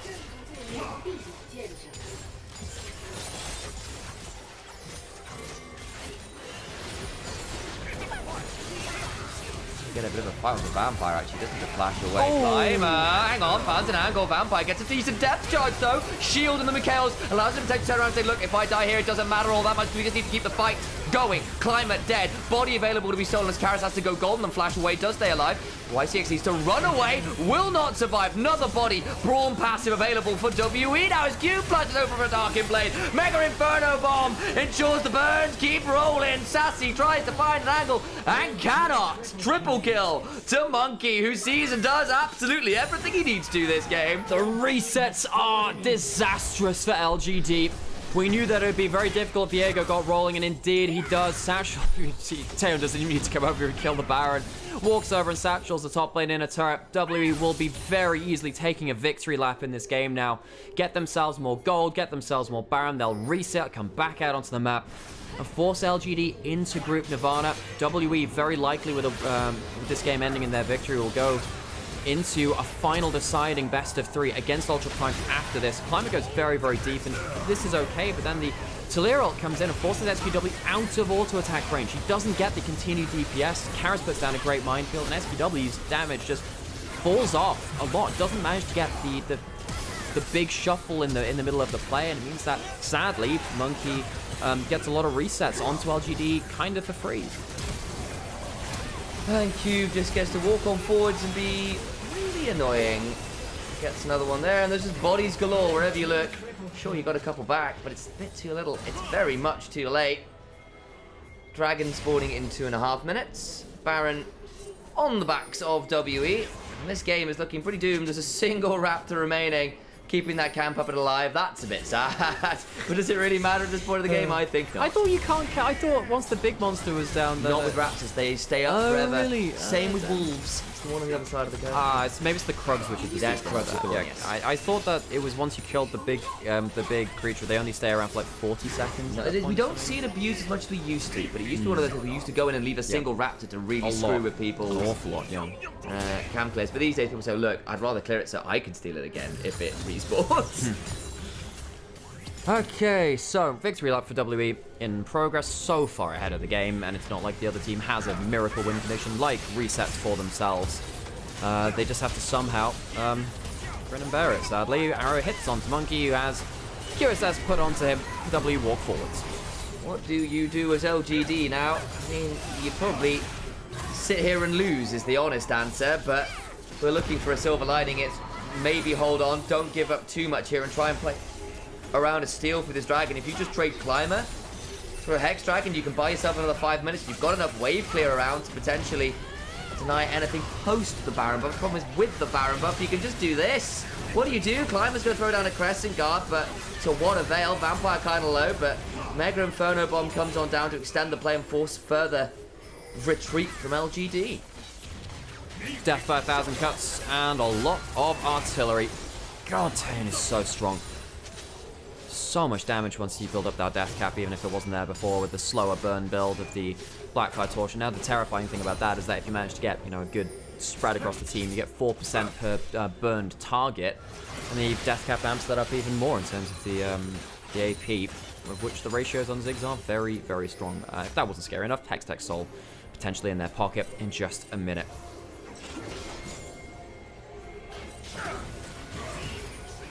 $40 seconds on that spawning. LGD desperately to get something down the jungle, but all of the wards they put down are just very swiftly collapsed on and taken out. They've got a single ward here on the entrance through the jungle from their base gate. That's about as deep as they can see right now. Climber, a little bit separated from the team.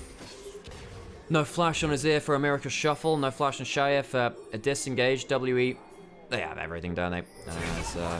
Play Cube even pushing bot side, threatening inhibitor potentially there before even a fight comes through in the mid lane.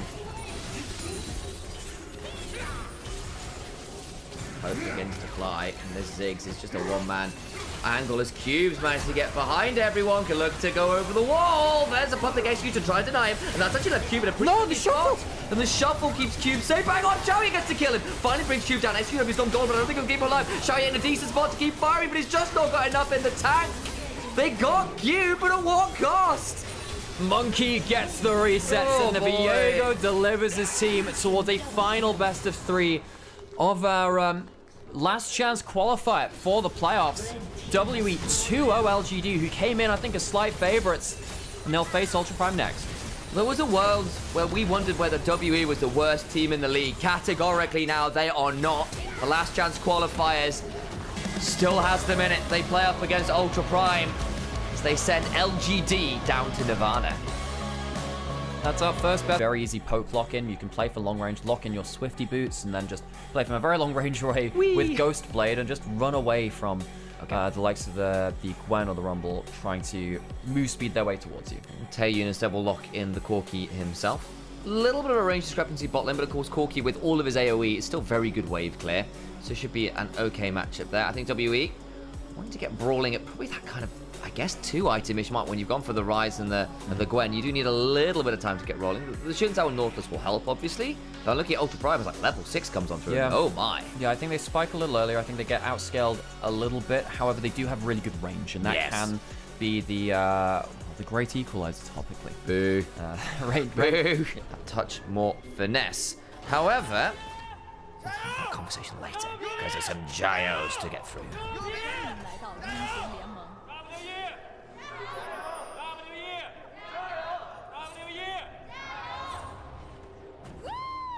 敌军还有30秒到达战场，碾碎他们。 Nothing super exciting here at the level 1.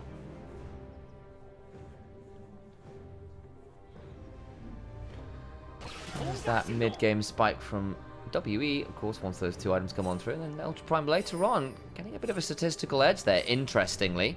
I think probably that range starting to come on through and offering a bit more value. There's our runes. Nothing super crazy in there. They'll note, of course, it's the phase rush tech from the Rumble again. Over the Comet we saw last game. Or 2 games ago, whenever it was, the last time we saw Rumble. Not seeing the Ignite, importantly, there. Gives you more map pressure, which makes sense against when you've got mid laners with double globals. Means that fights explode pretty quickly.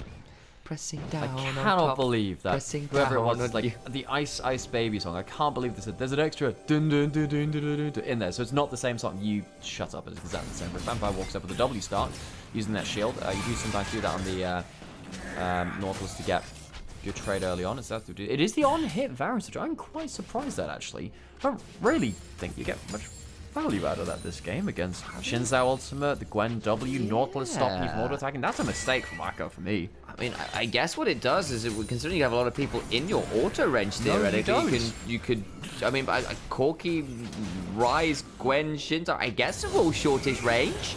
I agree, I would have liked to see the poke option as Xiaoxue comes on through. The decision is made. See whether Wacko can justify it, because that tends to be the way, right? Also, I mean, you know, look at this play now, and you don't have the Halo Blades or the Comet. It means that your laning phase has been kind of dunked on a little bit here at the start. Vampire with W start, getting good value out of that.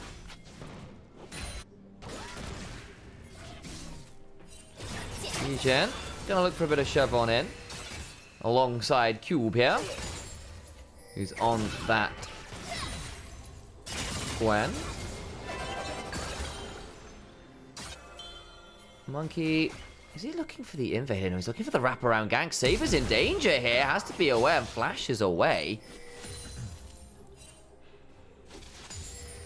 Karis looking for that Rune Prison, of course. Strong early gank setup. Vampire now has that flash. No flash on its lid, but misses the skill shot. Does it matter? No, can't get any more down as Saber does enough to stay alive there.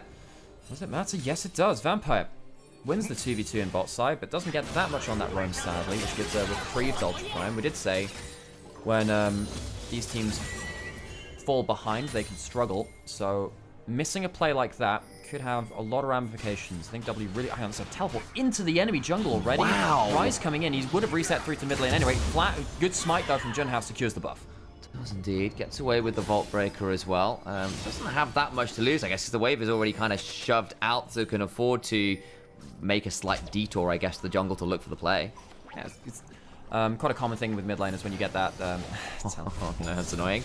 It's one of the big things is that you can do is teleport close enough to mid to just make a bit of an entrance somewhere and then run back to mid lane anyway. Karis has very good wave control now. His Rise was very good in that game 1 of the first series today, as you highlighted earlier, Sam. So we'll be expecting good things from Karis, despite his less good performance on the Talia the game after. Was not awesome in that side lane, but hey, you know what?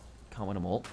He did actually win, say that. Well, so he did win it despite that. Again, like later on, it became valuable again. There was some good moments in the early lane. It was just that kind of 10 to 15 minute mark where there were some perplexing moments, I think is the way to put it. Junhao on the invade here, looking to nab away a Gromp, but Vampire swiftly on a roam in will deny Junhao that start on the big frog.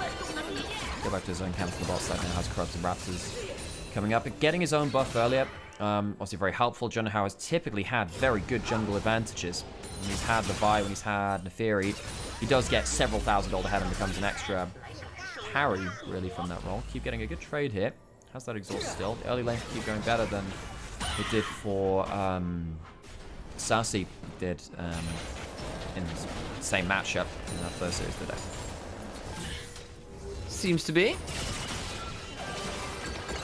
I'm still somewhat perplexed about this on-hit Varus option. I am curious as to what the thought process... I mean, I guess maybe he is just saying, like, look, there are short-ish range characters who I might be able to get on-hit options onto. I just feel like it's risky, no? My counterpoint to that is Gwen W, Xin Zhao R, Yeah. Nautilus. If you're in range to auto-attack Nautilus, he's in range to ult you. Yeah. So realistically, and of course with the Rise, if you're in range to auto-attack, He's a Rune Prison, yeah, no. So while Varus can be a bit of a DPS race champion where he just says, look, I'll out-damage you, that's not going to be the case versus WE. You are not safe in this kind of situation. At least with the poke Varus, we talk about this champion slice, there's no full tank on the other side. You get to play around Swiftness Boots and Ghost Blade to outrun the enemy engage. You get to have a spell shield as well for the hook from Nautilus. I'm very perplexed as to why that's not come through here, especially when you have good DPS from your solo lane. So you have enough damage across the board. I think it's a big mistake from Wako. I'm aligned with you. I think that probably should have been the poke option. It isn't. We'll see whether Wako can justify it. Maybe he sees something we don't, as Vampire sees a hook that Junhao doesn't, but now he's turned around on, and Gwen gets one back regardless, though. 2 for 1. Here comes the turnaround. Realm Warp to try and get out. Taeyun gets away. And nice play from WE in the long run. 2v1 in the top side means that Egen goes down to Cube. Killing that matchup obviously very important. The Gwen can be very, very powerful in side lanes, as we've all come to know, and love or hate is a bit of a difference of opinion, I suppose. But yeah, in the mid lane, Vampire went a little too far, got caught out, but at least turn it back to a 1-for-1. Ult roll was not great. Monkey turns up at the right time.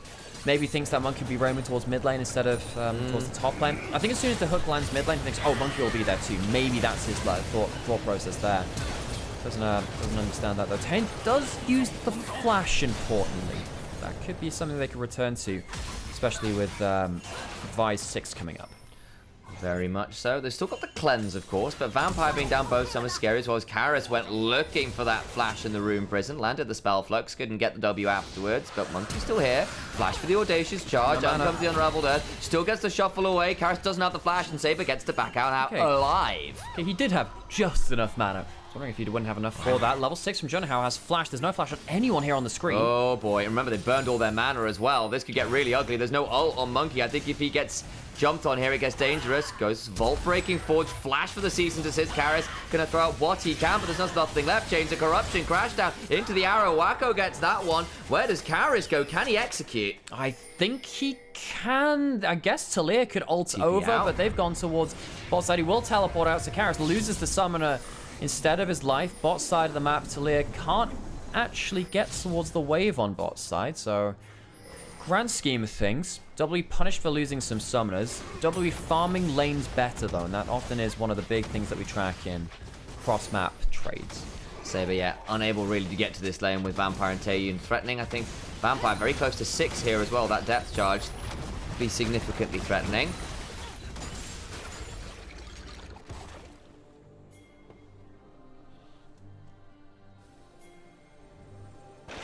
Shosha wrapping around the back here. Just checking for wards.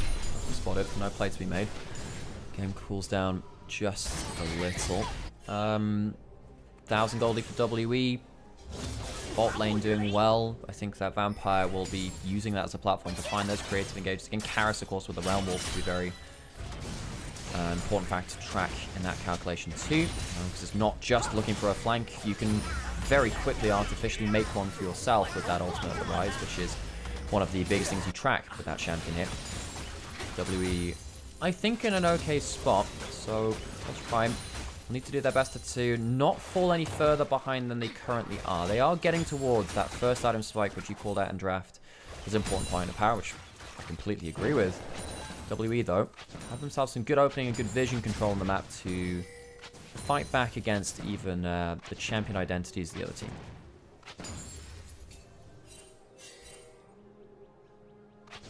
Holding a bit of a quieter point now after the early aggression. 2-2 in the kills. Gold lead Close enough, though. WE, with that early lead, is decent, and it's in some good spots, right? Like Gwen in a good spot, the Ryze and Corki also gently ahead of their opponents. So, as far as WE are concerned, considering their comp is supposed to need a couple items to be really, really dangerous, they're doing alright.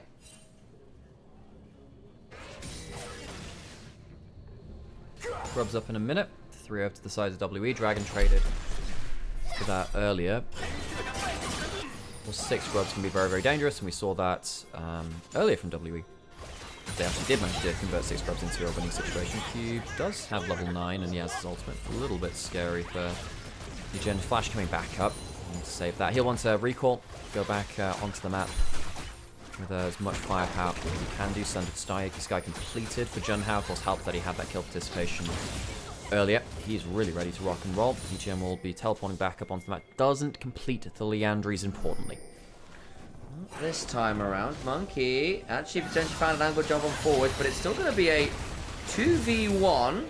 Forced to burn the Crescent Guard there, but it does isolate this bot turret, which I think now will be WE's. Easily so. There's no wave clear yet to come in. And reminder that this is the on-hit Varus. Can't walk up and look for long-range wave clear. Needs to do a bit of the dirty work with auto attacks as well. So Taeyeon being really set up for success. Ultra Prime will get themselves the grubs on the top side. That will be evened up. The WE getting good monetary value out and pulling ahead, which again is something that we've called being very important for them. Them being ahead of the game, opening up the map, good for them looking for creative engages. And it is a big improvement, honestly, from WE, a team that we genuinely wondered whether they were the worst team in the league. Yeah.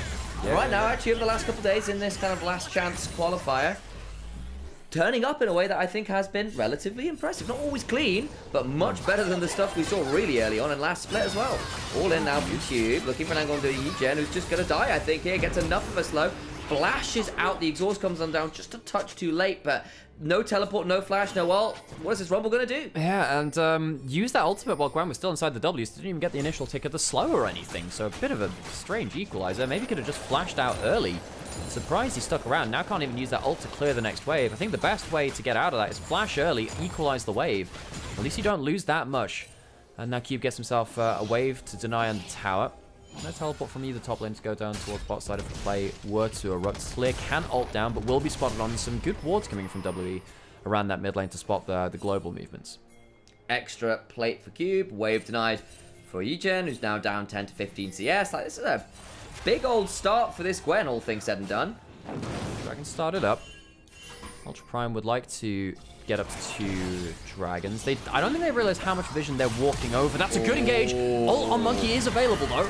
They need to use it soon. Doesn't get that much value out of the Crescent Guard, though. No one knocked away because he times it too late as the cease and desist comes on through. And that is a very, very dead Xin Zhao. 2 dragons over Ultra Prime now. That's important. What rift are we going to get? The Infernal. Even better, so you can fight for an Infernal Soul later. WE, despite having good vision control, despite having good map setup, let Monkey die around the dragon. Is that by himself? I feel like he could have taken a fight there. Maybe it is a bit dangerous playing into the one-item spike of the Vi and the Talia going forwards with the ultimate too, but I wonder, if you're going to go position on that dragon, I thought you must be ready to fight, and they simply weren't. I want to see the replay, because I want to know where, like, Vampire and Karis were.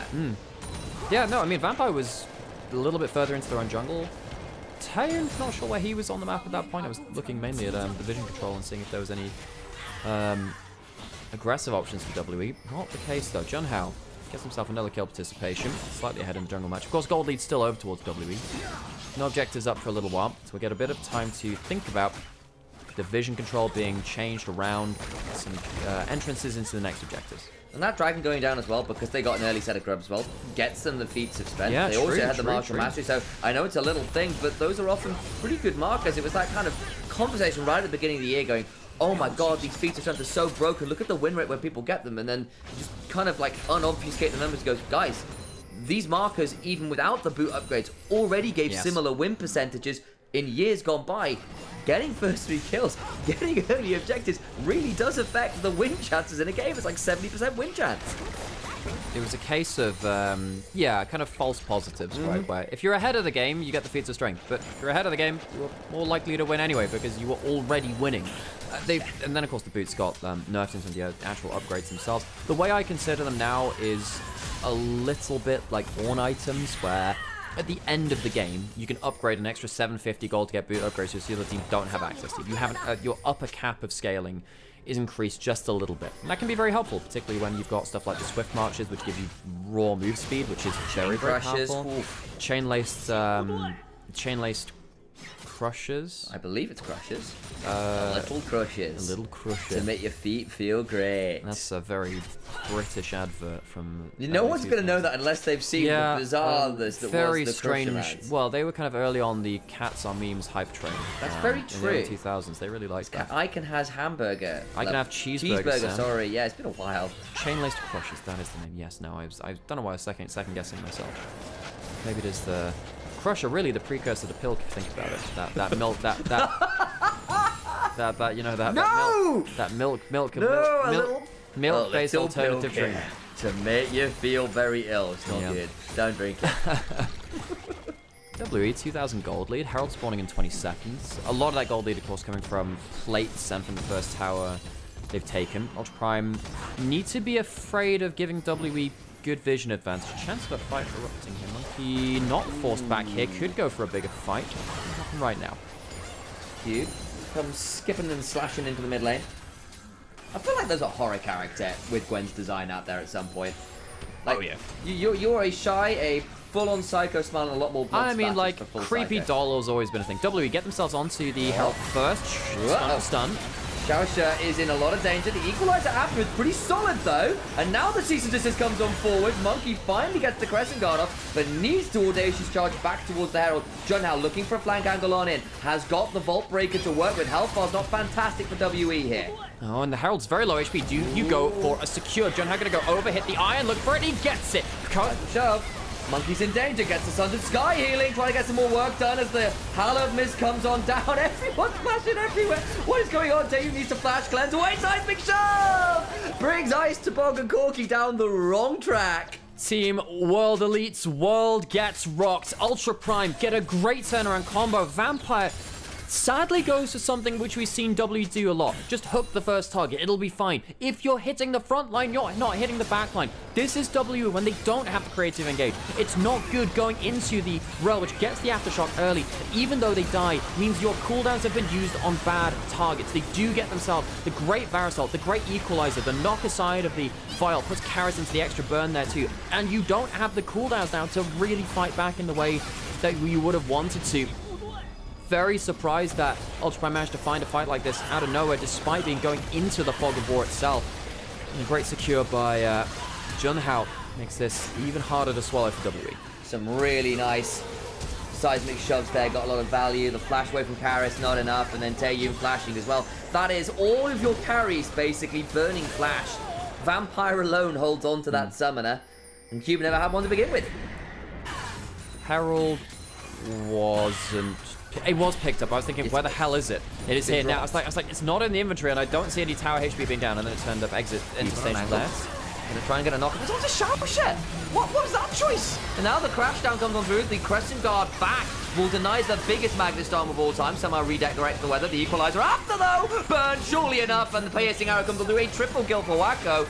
On the hook, be damned, he's still hitting pretty hard with those arrows. I mean, it doesn't matter about the Varus build. When Vampire keeps hooking the Rel, that is not your target. Death charged him. Death charges the Rel. It's such a big mistake. WE, when they start to panic, just hit the front line and they ignore the back line. This has been one of the reasons why I was less confident about them. Of course, great series against LGD and a good start to this game, but now the problem is they're behind the game, and finding the engages which they're so creative at when they're ahead doesn't happen when they're behind. Soul point for Ultra Prime, mid lane turret chunked down, and what happened here was a strange Rel warp from Karis before the play erupted in mid lane. Trying to catch out Saber and bailing. Yeah, I think they were trying to do it blind. I think he was trying to mind game. Oh, he's walking this way. Obviously didn't work out in that way. Of course, Karis still ahead of his opponent, but not by enough to change the game at this point. Ultra Prime starting to really turn on the afterburners. We said the one item spike would be big for them. Maybe they get a little bit outscaled, but I don't think it's the case. And what is Vampire doing here? Just ult Wacko. Just ult the Varus. Maybe afraid of Rel going back in with the Magnet Storm, but if that's the case, you're already kind of doomed. Wacko gets a completely free fight as the ult hit Varus. Great damage from him across it. Good positioning.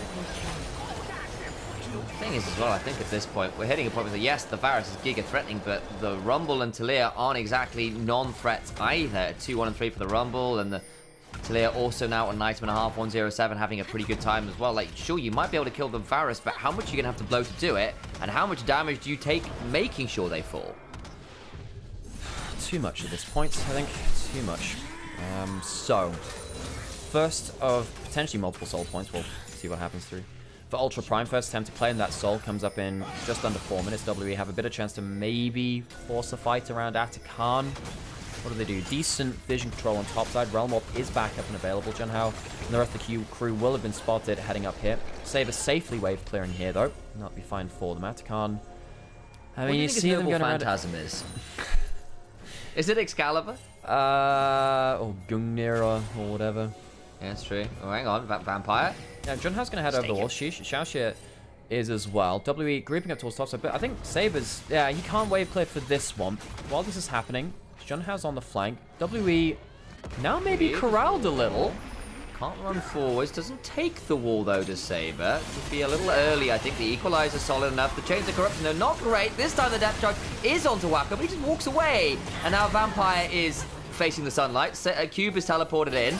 And will face the full force of other malforms of geometry, namely his dangerous circles.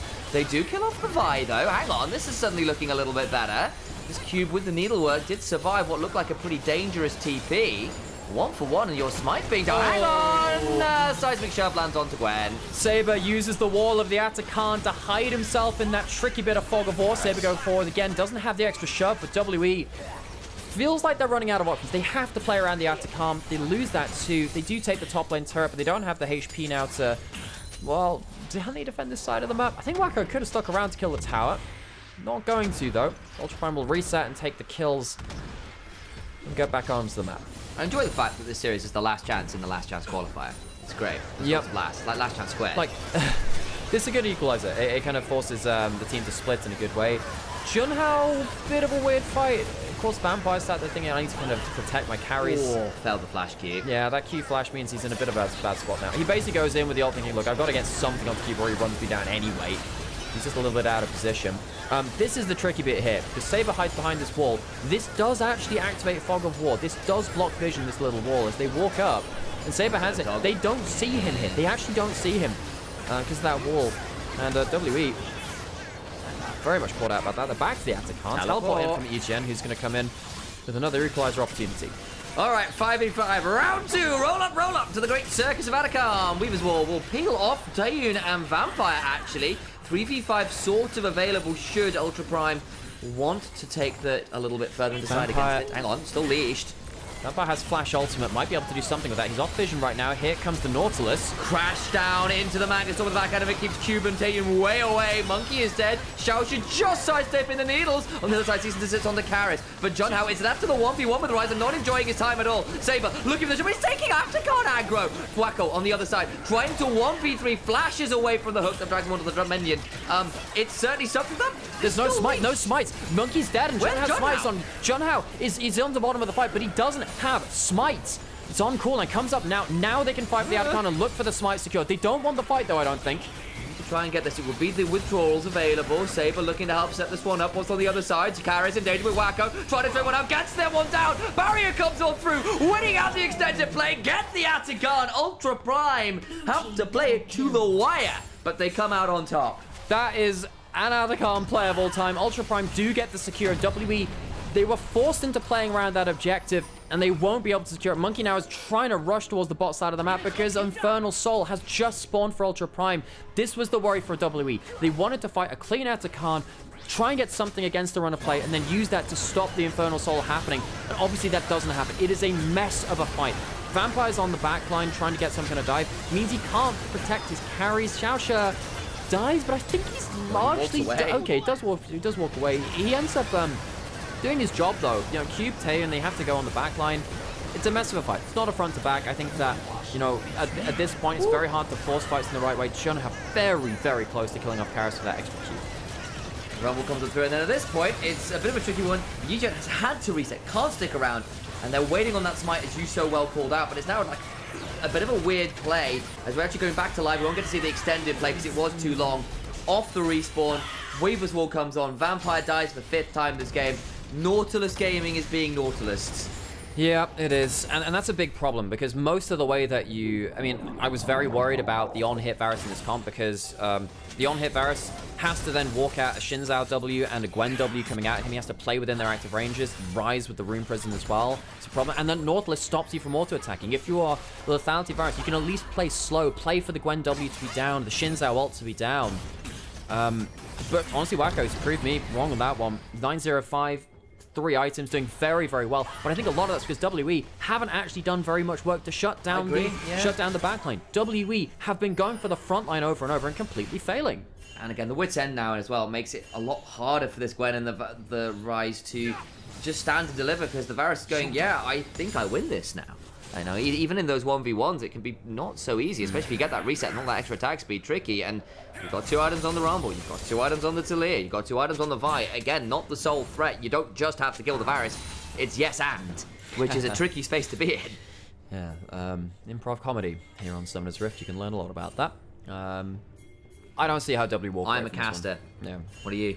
I am the microphone which the caster uses. I'm yelling into the microphone. I am the Twitch chat getting scared by the caster yelling into the microphone. WE. Now down against Infernal Soul. Yeah, this one's a bit rough. There's a lot of range for Ultra Prime to play around Cube. Caught outside, then has the exhaust. I do not What's think in the box? What's in the box? Hang on. You should actually do quite a lot of work today. We needed to get away from that. We'll still go down. Teleport comes on through. Karis has turned up, and so will the Weaver's Wall. And so in a 1v3, this Rise must run. Flash to try and get towards the Blast Zone. Can't quite get on top of it. That means John Howe can take it instead. Get that Blast Shield. Empty blows coming on through. But actually, Monkey here is now trying to go to Yichen. Remember, has taken a lot of damage already. Will get the Rumble, but dies doing so. WE lose multiple people on the side lane. They use their summoners and a bunch of other stuff too, whereas largely Ultra Prime just use Ultimus, so they're going to be on a lower cooldown. WE, they have fallen behind the game. They have lost their creativity and their lethality in their creative entrances as well. Teleports back down onto the map. Trinity Force Alex. Yeah, yeah. No, it's a new build. Tell me you wouldn't understand. I'll Let me try. It's like me trying to. It's like me trying in vain to explain RE builds to everyone who will listen to them. Anyway, Monkey is dead. Baron is up. There's no smite. Up in 10 seconds. I don't think he gets here nearly in time. Ultra Prime just looking for a quick secure. Maybe a fight if W give it to them. But that'll go down. There you go, flying across the unraveled earth. There's the depth charge, but to what end? I do not know. The turnaround of Magnetorn comes on top of Taeyun, who immediately disappears. They will finally bring down the Varus Cube in a 1v2. Doing a fair amount of work, but there's a lot of bounce housing happening as Yichen teleports in and says, how dare you, and gets Karis as well. It's another hook onto the realm. I know. Why is the across the unraveled earth? Like, I know that they have a magnet storm. It's not meant to be a hook magnet as well. It's just continually going there. Monkey has to play against the Infernal Soul duo up here. He's not going to be too happy about this one. Xiaosha might get burst out here, though. It's about okay. Hang on. Saber just says, I'm not sure you want to dash across this, mate. Lance the wind becomes lightning. There's no Seraphs. There is an arm guard, though. I think they need to leave, probably. John Howe does... Hang on, he has a flash Q if you want to go towards it. Nah, I'm not going to stick around too much. Flash Q into the bush. This is, Flash Q into the bush. Things have never been the same since the angel on his left shoulder has died.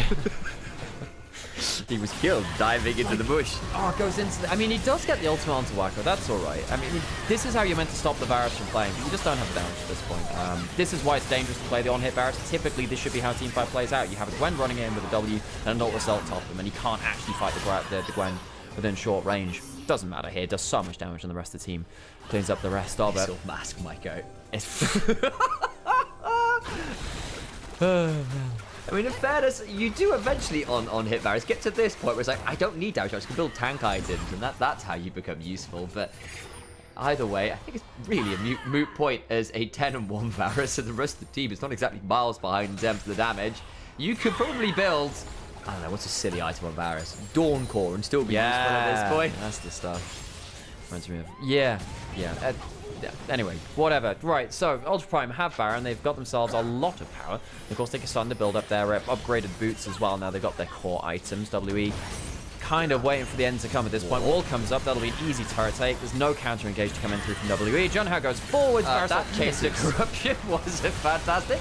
Was expecting, I suspect, a sidestep. Does not find it. Cease and desist onto Karis in the backside as Monkey's ult turns out. So nice chaining of CC from there, from Junhao onto multiple targets, and they lose their mid jungle in short order.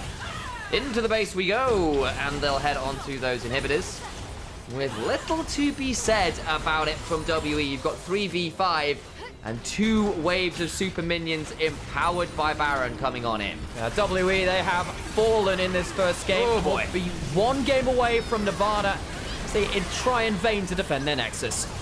Unsuccessfully so. Ultra Prime came down from the upper bracket.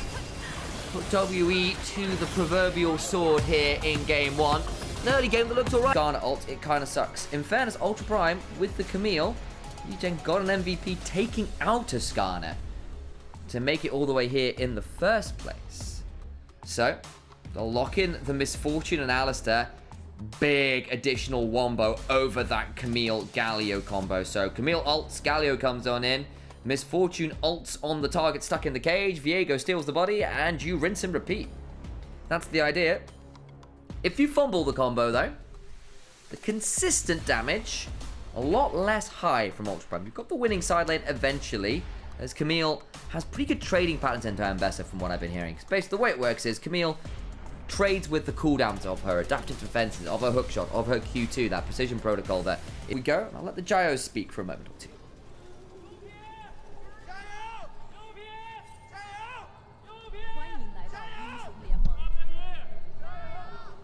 Need to move him. Close the door. 敌军还有30秒到达战场，碾碎他。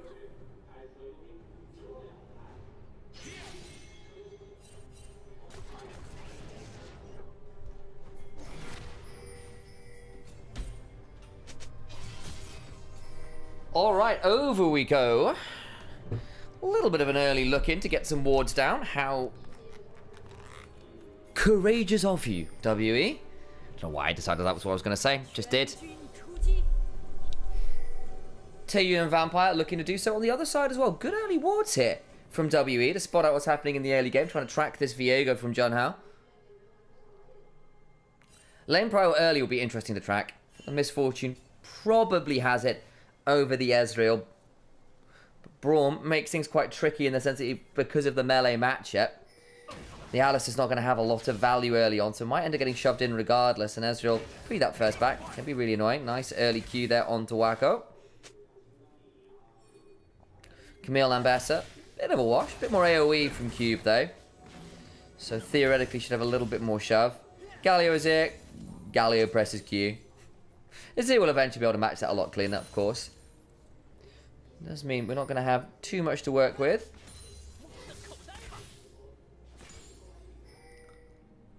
The Ultra Prime Gyos in chat. I see you. Some great emotes there. Fully enjoys. As Junhao steals it. Oh, and Flash Smite. That's obnoxious. They knew there was a bit of a start going on there. What do you do now as the Skarner? Because, of course, because you made that invade in, you now may have to leave your Krugs up. Do you need to roam over to the other side? Will Skarner look for the invade? Could do. So flash the wall to get over there. Wow, wow, wow. That's very aggressive from Junhao. I approve. But very aggressive.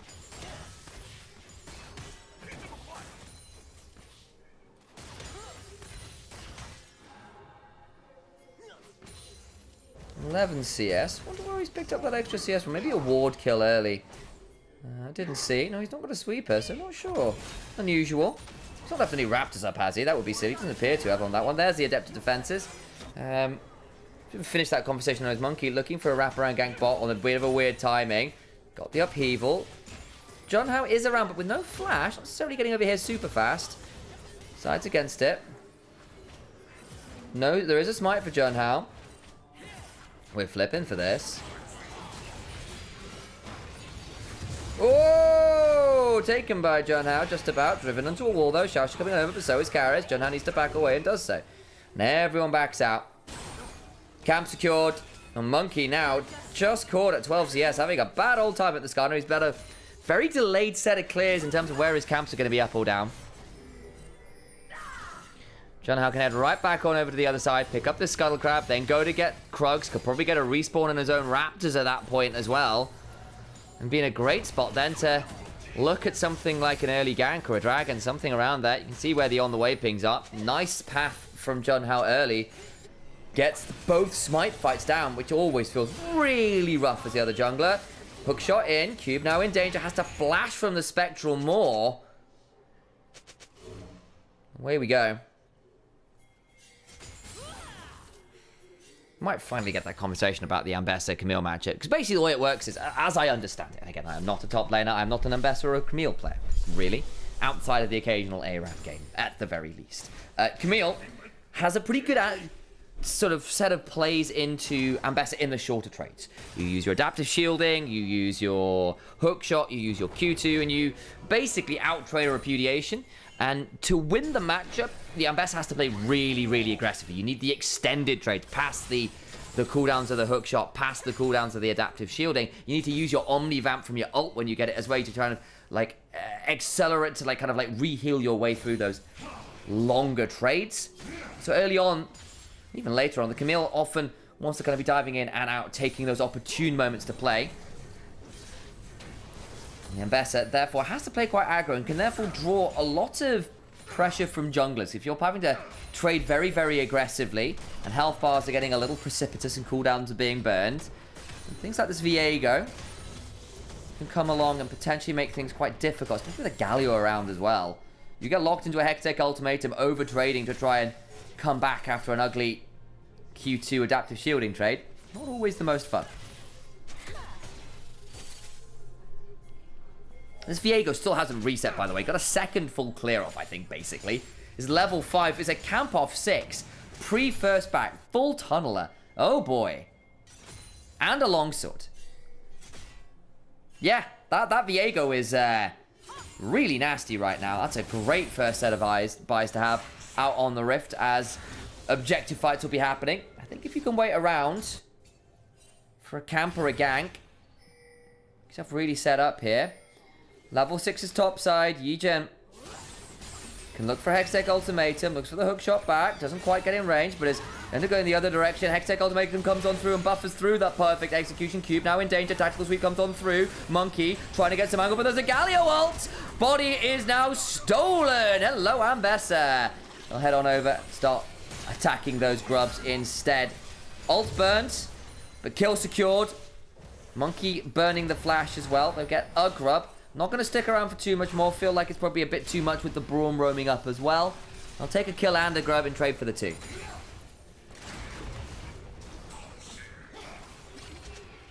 Well, I'm glad we talked about that Camille Ambessa matchup and while it's an interesting one for junglers. Because it turns out it was an interesting one for junglers.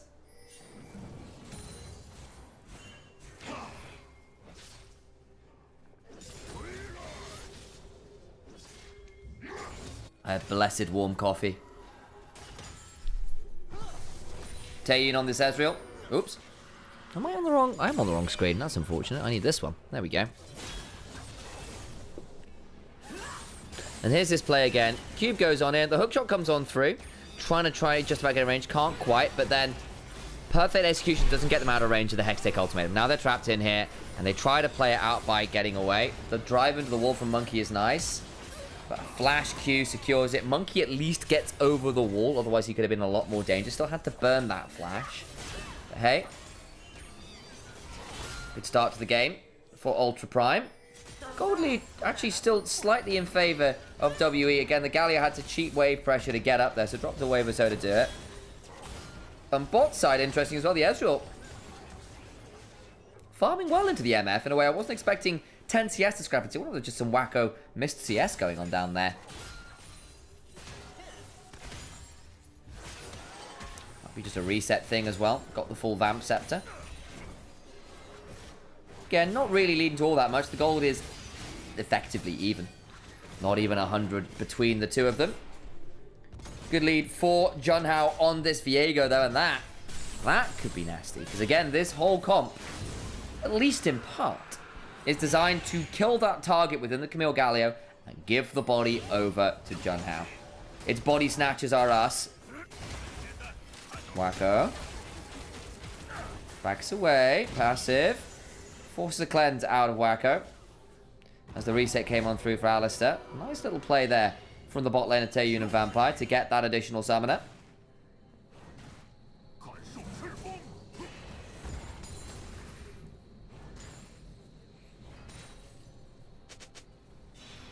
Does actually earn them. Nice reset there for the Sheen Phage. Well, Wacko had to stick around for at least an extra wave. There goes back for a BF sword of his own.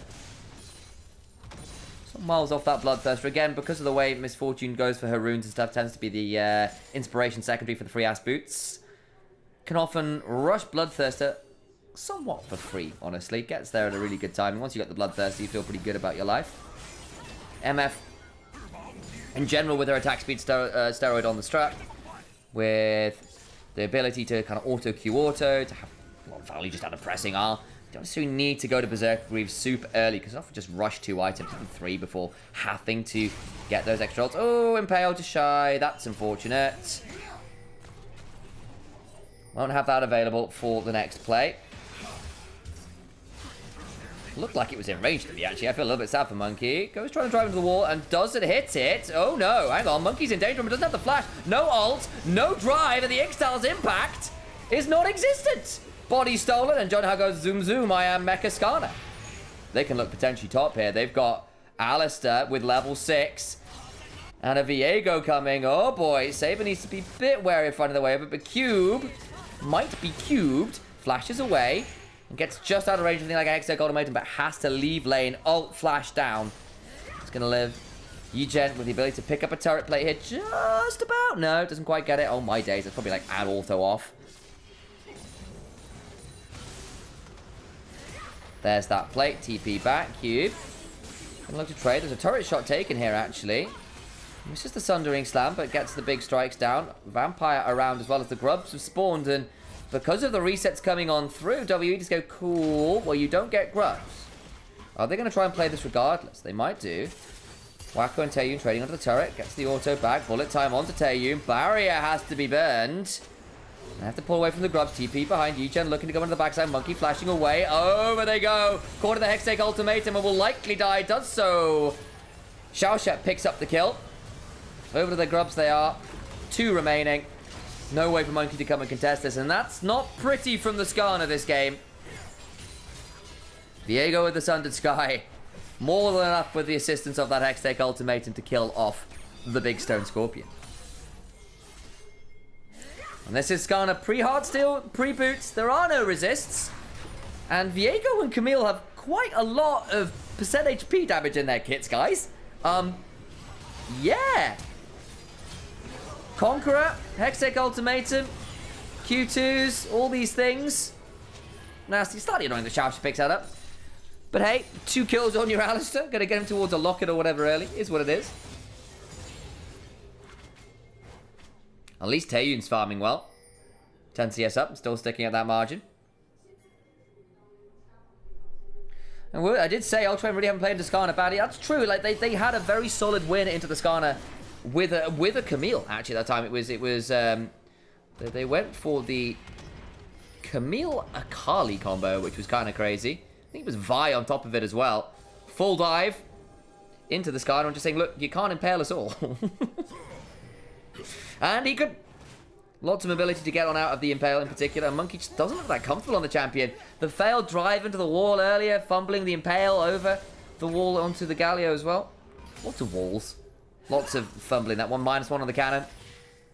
Thank you, chat, for following in the wake of the Observers. Bloodthirst now completed for the Misfortune, who isn't having the most fun here in the lane, actually. Down 20 CS. It's actually pretty significant here. Let's be doing a little better than that for my money, Wacko. Is giving a minor gold lead over to this Ezreal. And while the plays have been Ultra Prime flavoured, it is worth noting that the Azir and the Ezreal, just from laning, are in a really good spot. Karis ahead of the 10 CS a minute mark. 143 in 13 minutes is good news. 20 CS in bot lane. Those differences can matter, because eventually Ezreal and Azir do just outrange, can play those kind of consistent damage team fights out very, very well. If you're hitting 2 item marks fast, can make things like the Camille Viego combos a lot harder to pull off. As we said, it's a very all or nothing comp. You get the kill or you don't. And if you don't, bad times are had. Junhao over towards second dragon. This would be the objective mark of feats of strength. I think no, because the grubs was split 2 and 1 both times. It's only actually a single objective marker taken the whole game. Saber, about to have a lot of people turn up in his lane. Xiaosha is around. Where is the Camille? Bot side, helping out with the dragon. But I think between a level 6 Alistair and a Galio, there's a lot of CC and tankiness. I don't know how easy it would be to secure the kills here. Thank you for being here. Watch you almost every day on the YouTube and wanted to also be able to sub. Thank you so much for coming and saying hello. Thank you so much, Unsearcher. And again, we do keep YouTube open as well. You're so welcome to watch over there. Obviously, things like being able to rewind and all those things really, really helpful. So actually, some of you there, but coming and supporting here, saying hello, means a huge difference. Thank you very much. I'll make sure that Alex hears that as well. Obviously, he's off to the LPL. Oh, not the LPL, the LEC right now. So his second job, so to speak. You're clearly most important, chat. Here we go, top side. True shot barrage. Twings, but not to that much. Pings go a miss. Xiaosha just says no. Exactly that. W amount moves are not great. Yeah. Not fantastic, but I will say Ultra Prime have dropped quite a lot to make the plays on camera. As we said, Karis and Ezreal just free farming is pretty good. Impale turned up with the use of that ultimate. Vampire now in danger. Gets a big shuffle back, and Viego dies. Galliot comes on in, but to no avail. Has to back away. TP's coming in for Yijin, who doesn't want to be here. That's not great. Good ult from Karis. Public execution under the turret, and it's already very low. First turret as well. WE, good moment. They'll throw down the Hectic ultimatum, but there's still the Braum. Very low, gets the kill, doesn't get the passive. Great work from Yijin. Finally stunned up, finally goes down, but now Cube, with all of this HP, can look to trade. There is no damage here. Misfortune coming on up. Xiaosha now may be looking for a combo. There's the bullet time onto Monkey, who does surely die. No, he doesn't. Flash available from Wacko. Big knockup from Xiaosha, goes down. They can't kill the Skarner this time around. Massive Bastion shield. And WE come up with some big kills there. At least Ultra Prime get a couple back. But it's a third kill for the Alistair. Not fantastic. Yichen gets 1. You've now got 2 kills on the Skarner. You've now got 2 kills. We've got a kill on the Ambessa. Much better again. And they're now in a much more sizable gold lead. So initially, they try to punish this. Go diving on forwards. The knockup comes on through, but it doesn't interrupt the Impale cast. Xiaosha manages to escape with the press of his own ultimate, but they don't kill Vampire. And this is still a Braum, still getting those passes down. Karis gets a big shuffle that helps set up that initial kill, and then Saber's in a not a great position. Has to flash over the wall, and Yujin goes, ooh, this is a bit dicey. And the turret is really low. Because of all the plays, because of all the resets. Hasn't had that much ability to keep that turret safe, and that's proven problematic. They do get a decent turnaround play here. The problem is Q's still got way more HP. Flash to get the Braum passive down. And the Taunt buys some time. He's thinking, okay, Misfortune, with the faster rotation, with this bullet time, should be able to do it. But because Saber gets driven out of the bullet time, holy moly, Monkey survives. I think you flash there from Wacko over the wall and get the auto. Probably worth it. We're back into live. Another bit of a trade. Monkey getting chunked out. Marco makes it rain. Over we go. As Monkey needs to drive away. Taeyu now coming on over. Saber has to justice punch away. And actually WE, this game looking a lot better. Suddenly Karis, wonderful shuffle. Buffered away from by the Galio ult. But Ezreal still gets the kill. Saber in danger. There is no Yijen who's not here. And the combo doesn't work if it's not there. And suddenly Karis and Taeyu in these extended plays proving problematic. WE, this is much better. We said what happens if the shotgun doesn't have enough to put down the big tank, the rolling balls of WE. You get crushed under him. 2 kills now for the Ezreal. Another turret. The gold lead extends. We saw great plays. It looked flashy, but the turret structure damage has been problematic. The lane lead damage has been problematic. And now these fights, twice in a row, there is not enough damage with just the Misfortune or just the Camille to get these kills. We'll have a look again. So they're trying to punish Monkey.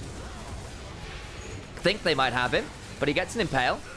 And at this point, Glacial Fissure gets problematic. Braum puts the door up. There is no bullet time as yet. The passive starts to come on through from Braum. And the runaway happens, and then look. In comes Taeyun with the damage. In comes Karis with a big shuffle. Junhao survives courtesy of the Galio ult, but all the while, Taeyun's in a wonderful position. He's in the pocket. Great stuff from this Ezreal. Again, once you get 2 items on Ultra Prime, easier again. But the Randuin's through into the double, let's be real, triple AD threats. Very obnoxious for this Camille, for this Misfortune to guarantee kills here. And the slow in range, in short range from pressing the active, Xiaoxu will have to ult to deny the Impale. Could theoretically come and fight this dragon. Would be so point for Ultra Prime. Don't think they'll be able to get it here. This would be W's first true objective because of the way the game worked around those grubs. We might well be going to 3 here, folks. Big leads now in mid and bot. Junhao was debating setting up now around this Herald. Much better showing from Karis as well. Had a decent-ish Rise game.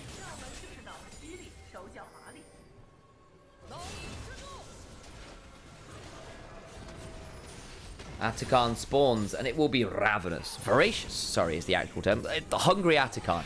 The very hungry Atakan. Not the best children's book of all time. Though I feel Riot are missing a trick by not releasing the very hungry Atakan as a children's book.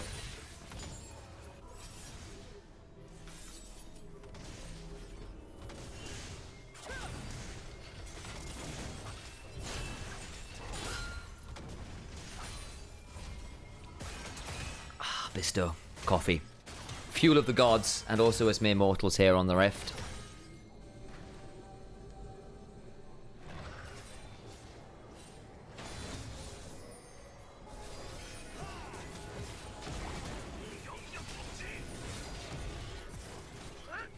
Okay, Glacial Fissure comes on down. Damage onto Xiaoxu, who has to flash away from the Impale. This Alistar struggling to play frontline here. And again, Ultra Prime need to go forwards, want to go forwards. But who do you go on to? The Impale's down, so maybe you feel like you got a target. Karis or Taeyun have to be the ones you lock down. Yigen looking for an angle. Junhao gets tagged there by some of the burn. It's over the wall with a hook shot to Yigen. Herald coming on down and they're just saying, look, we're leaving this one for a wash. It's not happening. We can't find the angle. Let's play for some lane prio elsewhere. Second objective. Gonna look to potentially put that Herald down mid very early on. Wacko's in danger! Cleanse away. They're gonna try and turn it around to the backside as Karis tries to shuffle them out. Alf that Hex Deck ultimatum. Bullet time comes on down the Dora's shield. Is it really there to save it? Koog goes down. Eats the Precision Protocol Part 2. Kill off the Galio nonetheless. Back forwards goes to Yigen. Cannot get that one though, as Taeyun untouched claims 2. They tried to bait it in. They tried to punish by going full in on the backside. They kill off Cube at the end of it all. But the problem is this Azir, this Ezreal. If you don't blow one of them up, what is happening? Now the Herald gets dropped. They get another turret. They'll get the charge into the tier 2. Game slowly spiraling here. If you do not make this combo work, it gets tricky. So we'll look at this as Wacko tagged by the Q, and Cube just goes, I'm having this. Cleanse away. Gets the knock-up under the turret. It's pretty big. Wacko gets to stay alive, and that's nice. The Hextech ultimatum is somewhat denied by the shuffle out. We said that was going to be a possibility as Cube realized he's not going out any normal way. But because Junhao didn't get involved with the kill, he doesn't have the body to steal. He doesn't have a reset on the ult. If Junhao gets the reset there, I think they could possibly still have played that. Not having that reset hurts a lot. At least you got 2 items down on the Camille, and you do have that scaling to work with 2 items done on the Misfortune. The problem will still be that this Ezreal is not going to be miles off what will likely be a Shojin here in this game, by the looks of the build. The Azir, not a cheap build, is still an item, an item completion ahead of the opposite number in this Galio. And that makes things tricky. It's not done for Ultra Prime. Again, you will hit a point where this Camille becomes really problematic in a side lane still. You are still at a point where the Wombo combo can be really deadly and no one wants to eat an empowered bullet time with all of those crit items behind them. But again, it's not the Infinity Edge second, it's the S Retriever second for more control of lanes. But Atakan now started. That one ward allows them to see what's happening. They're going to try and shuffle their way through top to get over here. Camille with the teleport. Maybe Ash to come on down. There is that TP. 4k HP. Glacial Fissure. Denies an easy insult. Looks to get on in. Can't get it with the ult. Pull back from Junhao with the Impale. Dies. They look to play it. Don't make it happen. Monkey now goes over the wall. Shield of Durand will buy time. But Xiaoxia is a sacrificial cow to the gods of WE. Empowered by the dark blessings of Atakan, will have withdrawals available to them.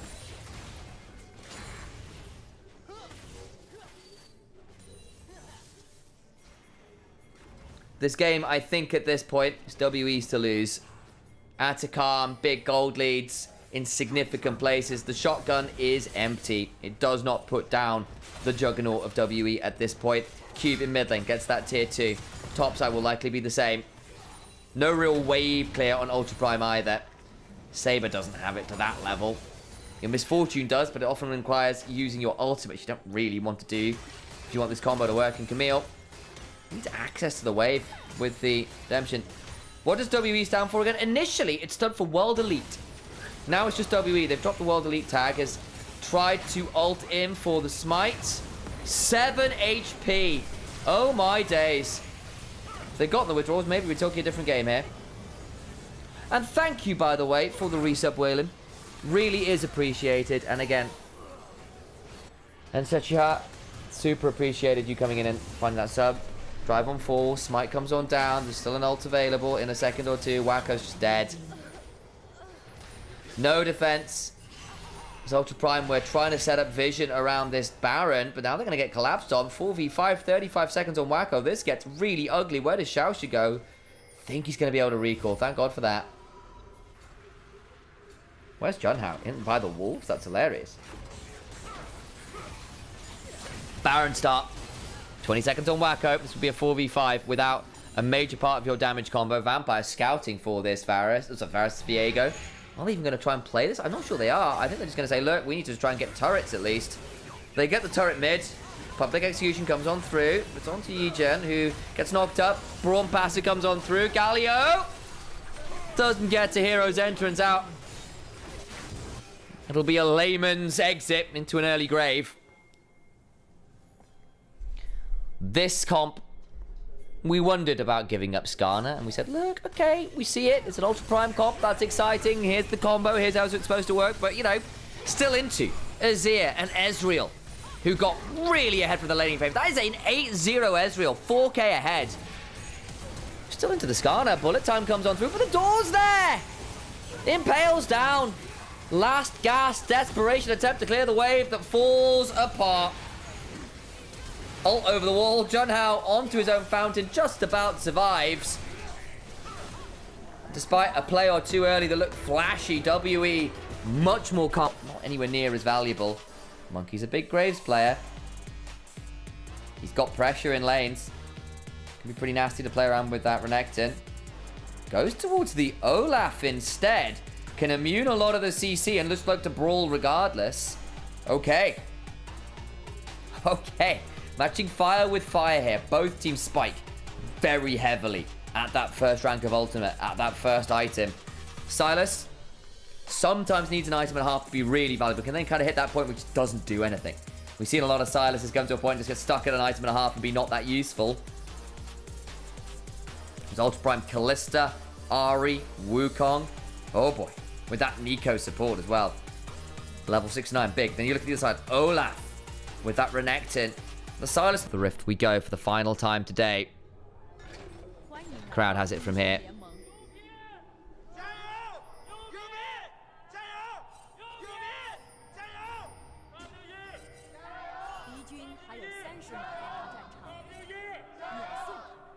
Here we go. About what we expected. Ultra Prime. Spiking a bit more in that kind of mid-game stages. It's when basically these guys are online. When this has most value. A little bit later for these guys. They're going to want 2 items. Really. You want to get those evolutions in. Kai'Sa comes online much, much heavier in the mid-game. Still got some early power here, of course. And even before those kind of first items, can be pretty scary on the Sylas. We'll keep our eyes on it. Anything spicy in the rooms? It's electrocute on Sylas, we'll note that. sometimes does things like Conqueror.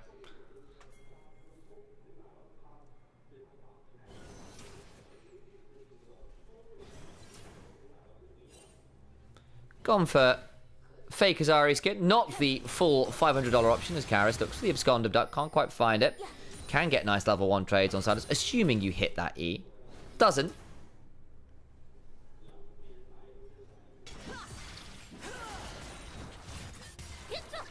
Ultra Prime Draft falls off late if it comes to late game. Yeah, it's a little harder to play late game. I mean, Wukong helps.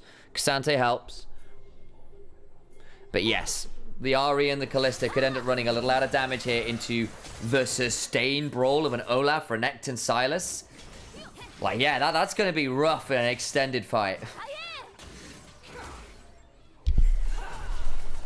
You'll always have pick and dive. But you do want this mid game to be good from Ultra Prime. Holy moly, by the way. Aramo said, thank you for the community subs. I missed that while I was focusing on draft. Thank you for that. Thank you, Pieface, well, for a sub as well, guys. Thank you so much for looking after us. Much, much love. Want to make sure you see that. In fact, thank you very much, guys. But away we go.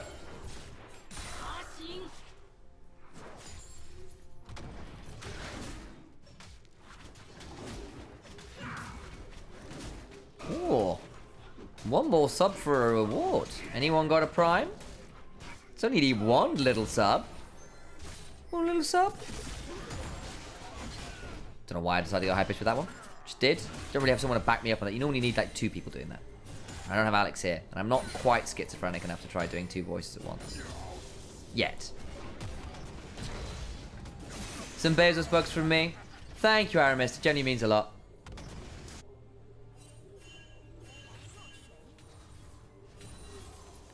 Oh, you're welcome, Mystic. Aramis to sorting you out there.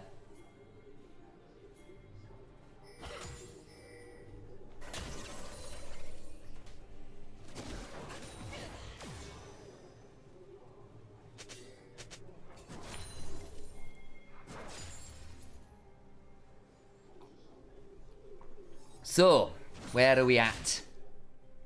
EGM on a non-carry. Cassante's a bit weird, of course. We've seen a lot of our carry tops still have a good time on Cassante because he's just got that ability to do silly things with the all-out and the big combos. A bit like Ornn did to an extent as well, right? In the ages before Cassante. Remember all the memes about Ornn being an assassin tank bruiser? Hey! Grumpy! Sorting us out. Hoi! Appreciate you.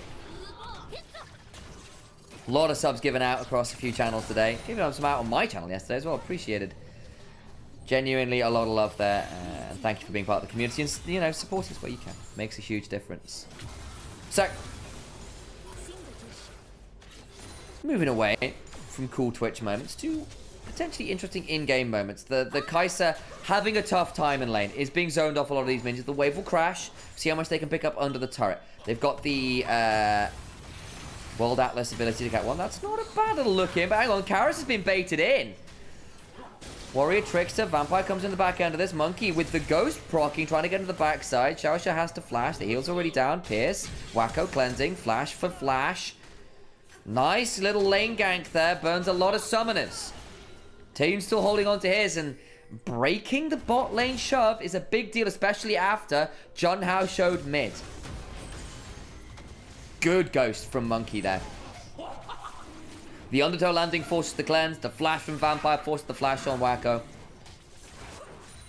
TP bot. Oh my days, this is really aggressive. It's Sylas coming down, preventing the easy shove, and allows Kai'Sa and Leona to just go mid. I wonder now with the lane swap rules being down, whether they're saying, look, we want to play for grubs. I really want this dragon. They've been quite slow on taking it.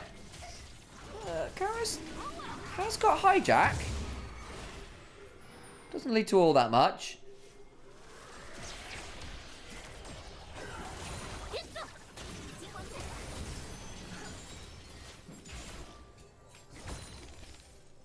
Your community's amazing. Hell yeah, Grumpy. You're welcome here. Oh my days. Hi, Trem success!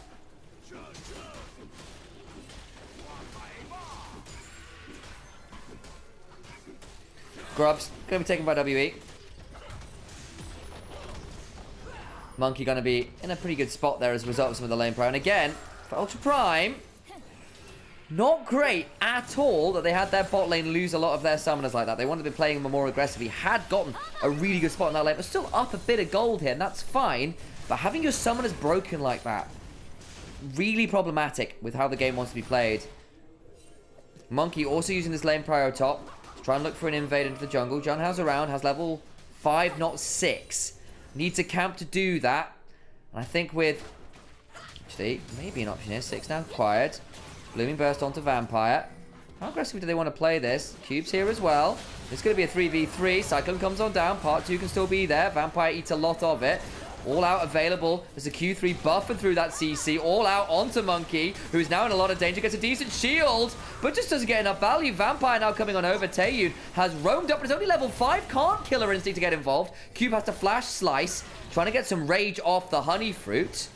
How much more aggression are we going to see? Sabers pop the ult, gets over into the Raptor pit. Knock up with the Fate score, gets another for the side of Wacko. The roam comes on through. All the while, Karis' bot lane will get that wave shoved in. Opportunity cost for the play from Ultra Prime.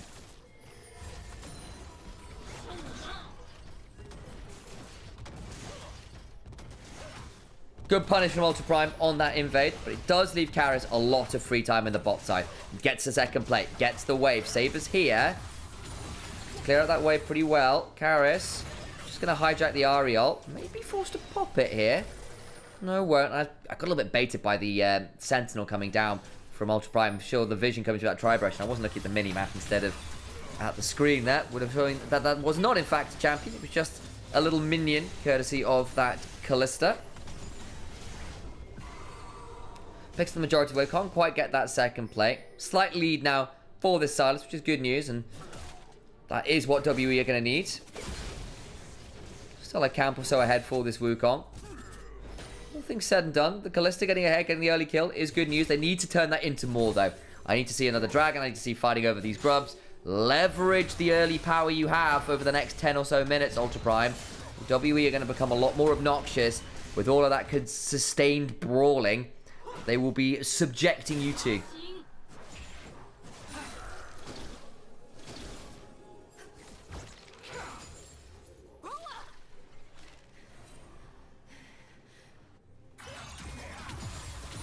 Look, you had Cube with the shove. You had pressure mid. You can understand why they were looking for that invade. Just didn't quite work out. Ended up getting a bit split, unfortunately, with Wacko coming on over as well. Got a little bit ugly, and there was only level 5 on Taeyun. That proved problematic. Couldn't really get involved. What did we see? A single W in that play. That was it. Not exactly the most stellar Kai'Sa moment of all time. What's in the hype chest? Let's open it and find out. Danger Dance emote. Oh, how exciting.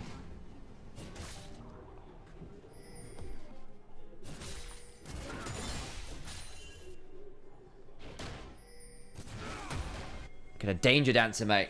How exciting. Keep on shuffling. That's what they were doing. In the jungle. Mid lane we go. Callista with Berserker Greaves and a Vamp Scepter. One of our highest points of powers, honestly. Martial Poise passive allows you to just keep hopping at people. Vamp Scepter allows you to sustain. Quiet early game isn't what you want to see for Ultra Prime, though. So I do need to see this grub setup be solid. And honestly, for WE, you got your first set of grubs. You possibly don't need to play this. You can just say no. Look at Dragon instead. Cross map. Be somewhere else. You aren't obligated to fight this. So Junhao starts that up by themselves. Karis is around. Does have hijack available. Vampire eats a bit of damage. Ends up in a bit of an ugly spot with that Zenith Blade. Solar Flare not fantastic. Is turned into a minion. Flashed away from Vampire. Taeyun gonna flash as well. Flash over the wall. Gets the root onto Karis, who then has to flash in turn. Has a Pop Blossom stolen. Looking to go backwards, and with the Ragnarok is the side of Monkey. They kill off the Nico. The teleport from Cube puts Junhao in danger. Saber with the resets. Trying to get some more. It's an absolute mess. Wacko trying to get something. It's a 3 for 3 right now. Trying to get onto these Raptors to keep on hopping. Saber lands another charm, and Cube Has another spear pulled out of him. 4-4-3 in favor of Ultra Prime. Summoners and teleports blown galore. No Dark Seal in inventory. Just saying, Saber, you could have gotten more out of that. Gold lead suddenly swing into the favor of Ultra Prime. Look again, because Vampire starts this by jumping onto Xiaosha. And yeah, I mean, he's a minion. So he turns into a minion, so the Zenith Blade won't catch him. You can't Zenith Blade a minion. Solar Flare is a bit useless. Force the flash away. Xiaosha goes on in with a Fate's Call. Flash out from Taeyun, and they jump over the wall onto Karis, who then has to flash and steals Pop Blossom. Monkey's then Ragnarok, and you think, oh, I could get ugly. But it's not a great Pop Blossom. You catch the clone. Nothing else. Cube, though, with a really good teleport, gets to the backside and makes Junhao's life pretty tricky and gets something here. And Karis, at least getting Junhao is important. Yijen also falling, but Taeyun then has to run away, and Cube is caught in a 1v2. He just no longer wins. Saber still had a charge of the ultimate, lands the charm.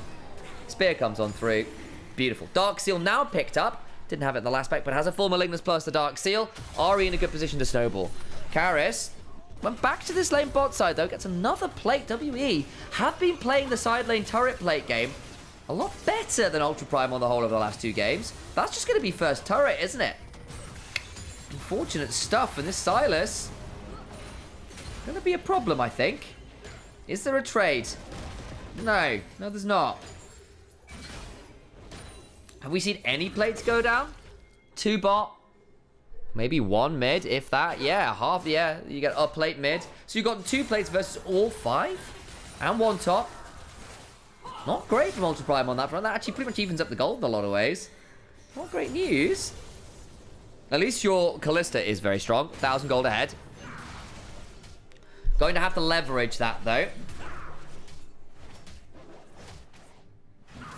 I wonder how and why Karis was given so much free time bot side with no real response. What did you see? A slight shove up top side?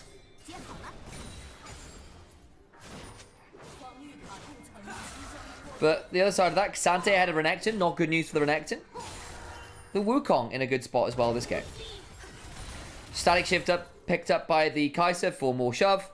Bit more ability magic damage as well, so can stack that up with some magic damage next. Cube, gonna Dominus early. They're gonna jump onto him regardless. Fate's Call used. Second knock up from the Cyclone. Flash away, looking towards the wave. Yijen in a 1v3 will W fairly well. Gets the Solar Flare on down, goes all out. No real finders the bot side. Do see that kill come over onto Leona as, yeah. Oh dear, dive goes wrong. Flashing for the attempted kill. Slice back from Cube, who just knows it's coming and survives.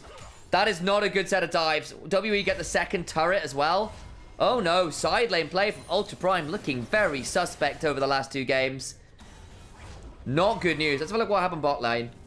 They look for the dive. Dominus is popped early. They get the Pop Blossom. Junhao goes on in. Decent damage. Tries to see whether he'll escape. Doesn't. I think he possibly drops aggro early there, honestly, does Junhao. There's no more wave. So they keep on diving, trying to get this kill. Don't quite get it. Saber has a weird Q. The turret claims that one. And Junhao has to back away. And then they try and look for this kill with a flash Q. And Junhao's paying attention. Oh, sorry, Cube's paying attention. Slices away. That's not pretty. Now you're down 2 turrets. Got 250 gold from turret plays versus 750. Yes, your Callista is strong. Some of the fighting has been strong, but the side lane alignments, the side lane wave control has been very poor at points here. I'm not going to lie. I expect better. And that's going to come back and haunt Ultra Prime. We're not ahead anymore, really. They're down. In fact, 500 gold. Oof. Ooh. Slight stutter. Q3 goes wide. 1,000 gold in the mid lane. This Silas will be an issue. Oblivion Orb picked up by Saber to deal with some of the healing. When you got an Olaf, a Silas, a Renekton, that does make sense. Feels a little sad on the Ahri though, of course. Run on the comment is okay as an item. Decent value for the money you pay, but it's not exactly the greatest option ever. You want things like Shadow Flame, Hell's Onyas at points. Does mean that Saber is going to be a utility option in many ways this game. Pop Blossom. Ragnarok means there's not going to be that much back. Fate's Call will keep the Nico alive. Turning around onto Vampire, who gets Cyclone, flashes out to safety. Monkey in danger. Karis steals the ult and gets way more value than Ahri. Keeps on going. What's happening in the mid lane is Wacko. Eats it a Cathy and Rain. And it is going to be pouring on down on them. They'll get one back, but you lose the bot lane. You lose the shutdown. Karras gets to back away. Saber looking for Monkey, who does not have the ghost running him or the ult. Can now be in danger. Where is the charm? Junhao will Nimbus strike forward and look for the kill. Does get that one. Makes it the 2 for 2 in the long run.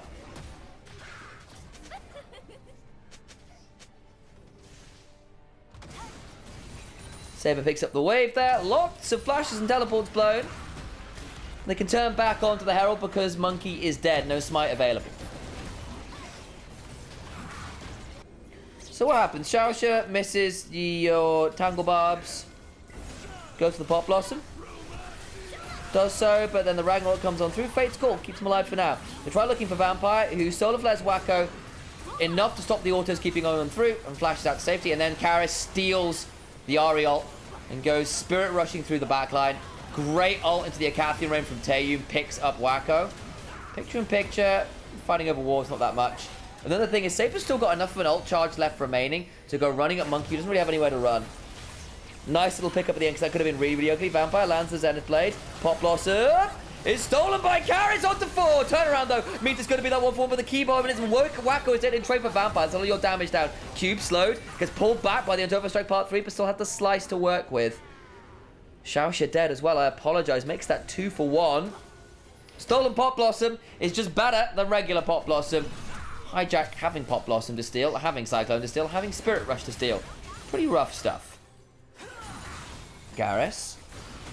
Gonna be okay. Chain lashing his way.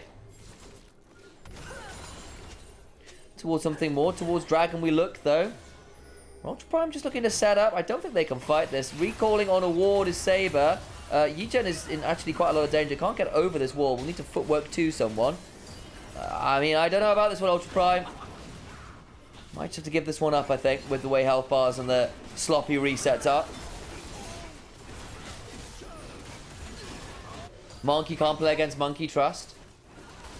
Fair enough. Can deal with the Wukong ult somewhat. So what is this? This is just play from Vampire. Solar Flare. Bit wide there. Still gets onto Wacko, so hey. Means that this poor Kalista gets eviscerated in the second or two. So what happens to Xiaoxia at the end of this? Goes looking for his own Pot Blossom. Steps on forward, but he's just very squishy. He's a level 8 Kalista. Not Kalista, Nico. Dies a horrible death. The Q3 comes on through, but they don't quite have enough burst, especially without this Kalista, to get value. And suddenly, by the way, Kai'Sa's now in a lead. That 1,000 gold lead has flipped to a 100 gold lead towards the Kai'Sa. Mid-game Kai'Sa, man, it just keeps happening. Early gold leads mean nothing into her. 3-0-3. Rage Blade completed alongside the Static Shift. Right back on target. The amp turns in as well, so we'll have the W upgrade. And I think, of course, with the attack speed from Rage Blade plus the boots, we'll have the Supercharger upgrade as well. 1,500 gold swing on the ADCs. Yeah. That's not great. Your Kalista win condition isn't anymore. Needs a second item, isn't there yet? Blade of the Ruin King. That's it. Stolen Ahri ultimate skill. Spirit Rush has proven really problematic for Ultra Prime to disengage from. So it gives Karras that ability to join Vampire, Cube, and Monkey on their marauding journeys to attack Kalista in particular.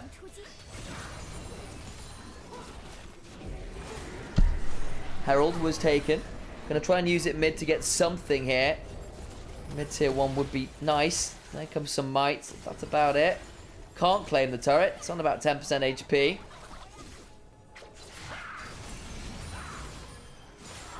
Junhao, at least, is relatively strong. Not in a Black Cleaver yet. They would like that. Karras is problematic. Nearly got a Shadow Flame. The Dark Seal stacking as well. Black Cleaver's done for Cube. Like, in fairness, Yi-Jen is out farming Renekton, but is Cassandra your win condition this game? I just don't know. I don't think so.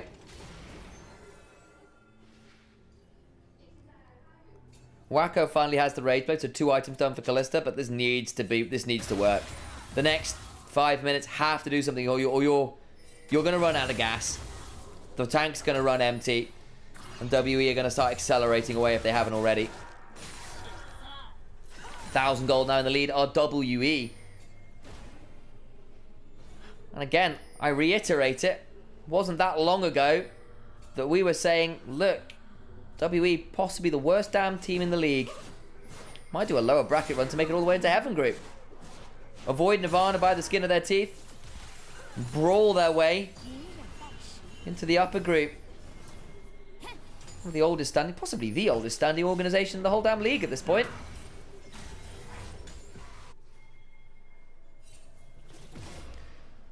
Seems like Ultra Prime is missing his head to kill the Kai'Sa a little bit. Yeah, WE's turnaround is insane. It really is. I'm well impressed. Again, they're not going to be one of the best teams in the league, but from being arguably worst to being middle of the pack, that's great news. I think that's credit to people like Taeyun for having some really stable mid-game performances on things like the Ezreal, things like the Kai'Sa. People like Karis, honestly, as well. Not falling away quite as much, and Monkey finding some champions he can be a bit of a leader on. Cube as well, I think, has been elo held a little bit. Finally feels like he's got a bit more of a platform to work with. As long as they don't fall behind, looks like they're playing quite well. Even the game where they did fall behind a little bit, the comp allowed them to keep playing. Onto Atakan we go. I think it's just gone. Can we get over here? Junhao is in range to potentially steal this. Teleport behind. Atakan taken, no real contesters. In goes Yigen looking for it all out. Can't find it because of Ragnarok's blast. Cube flashes out, stays alive. Vampire in danger, but he'll trade his life looking for the Pop Blossom. Is Xiaoxia, can't quite get it. Flash for the charm does land. Cube just about alive, and John has to flash to pop him with the crushing blow. But they get the Atakan, they get all the blood petals too for that. Easy win for WE, I think, as far as they're concerned. 35 seconds on Dragon. You can break Soul Point by stealing a Dragon yourself and getting 2. You can get mid-tier 1, so at least Ultra Prime gets something from this. One single rose remaining. That's it. 46 to 8. Yeesh. That's going to be some levels. You can see it now in the mid lane. Let's have a look at this. So Junhao was around. Has to kind of back away as Vampire. Zones people off in Yigen with the Q3. Looks to try and punish Monkey. And then goes all out. But that's a Ragnarok. You can't drag him through. And so Yigen kind of just leaves while Taeyun goes, cool, I'm going to go gardening. Picks a bouquet for his team. And they can stop and smell the roses. Maybe put 1 or 2 on Cube's grave as he falls valiantly in the attempt to escape. They haven't taken Dragon. I wonder whether Ultra Prime might have time to rush it before respawns came on through. They didn't. Still a bit in the river. Looks like they want to play this. I understand why, because otherwise if you don't fight now, it's kind of doomed. This is probably the last gasp in terms of the point of power on paper for Ultra Prime. Stolen again is the Spirit Rush. Double control ward in their entrance to river. None in that banana bush though. Fight their way in. Steal out those wards. Angle for Vampire to get in. Solar Flare hopped out from, will likely die. Does not get to survive. They kill off the Nico. Sport right now. They're going to pull all out Cube doing his best. But all the while, look at Karis and Taeyun. Killer Instinct into the back line. And Saber is shattered under the weight of sci-fi guns. Karis gets that one. That is the last fight we're going to see from Ultra Prime, I think.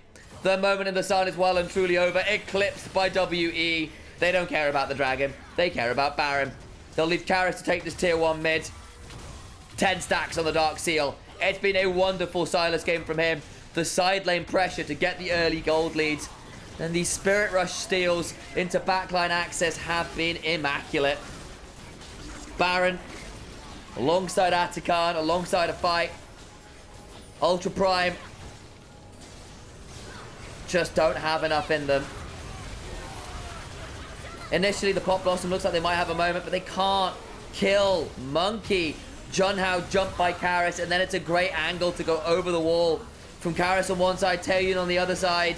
And Ultra Prime just don't have enough ability to run away anymore.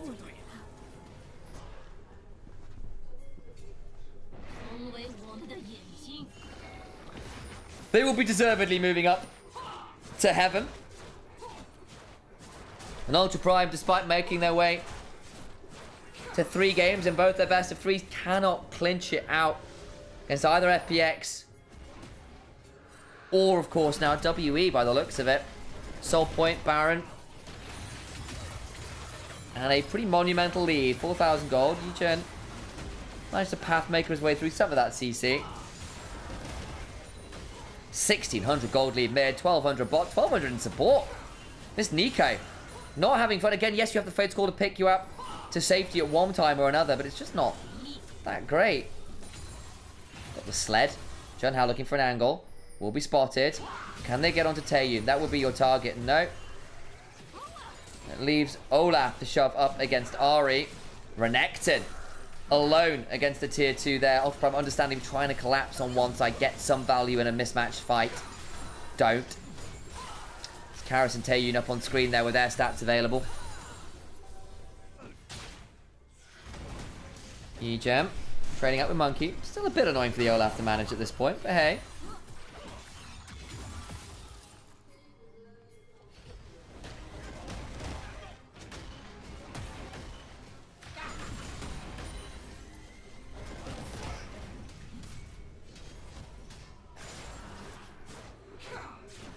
Alright. So we've just become better and better. My turning point then was the game versus EDG. Completely agree. The tiebreaker where they had the worst comp and every way still beat them. I know EDG played bad, but still. Yeah, I agree. I think WE have become a lot more clutch. And it feels like they actually got people who can carry. I think Cube has been really stable for a lot of it. But he's not had an easy time of it here. But Taeyun and Karis looking like they can actually play the game. Monkey getting to play things like the Olaf. You know, these champions that are more him. Feels a bit more like it. I think Vampire still could be a little overeager. Can still misread the map a bit, but his playmaking is still good, right? You know, I still have my questions about him, but it's not like he brings nothing to a team. And that's key too. Lice 5k and change gold lead? Yeah. Medjai's picked up for the Silas. Oh boy. What on earth do you do against Karis at this point? If you're dealing with him, you're not dealing with Taeyun. If you're dealing with Taeyun, you're not dealing with him. And you've still got an Olaf at 2 items and a Renekton at 3. Like, there's too much here, I think, to deal with. You've got Terminus done on the Callista. I mean, maybe if you overplay and fumble some combos, Callista can just hop through a fight, but it would have to be a mega one. We saw a late game Callista win the other day from Hope. It's kind of it. I don't think Wacko right now is that. Vampire. Maybe a little deep, but again, he's got Eclipse. Got Aftershock. Doesn't really take damage until both those things have ended. U-Gem. Still a pretty good front line here. The problem is that, like, in the side lane, someone's going to have to deal with the Silas and isn't right now. Monkey. Stridebreaker's a clone. Kaiser throwing out a W or 2 here. Under there.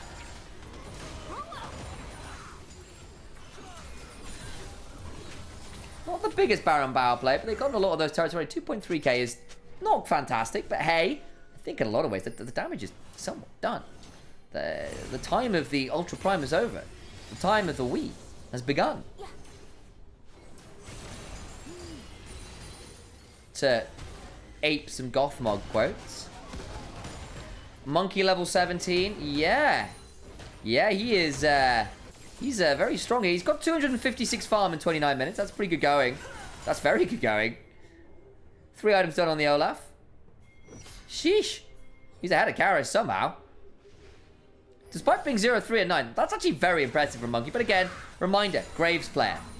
Farming is like in his blood.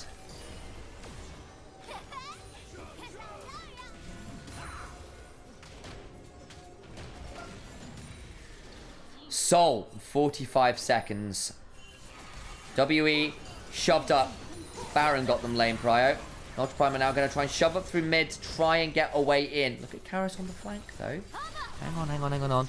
That far side alteration would have spotted out a potential flank angle and observe a toggle showing exactly how little Ultra Prime know. But look, wards littering the jungle. Waves shoved out in difficult ways, crashing into the tier 2 bot. Dragon in 20 seconds. UP have to play this. Have to.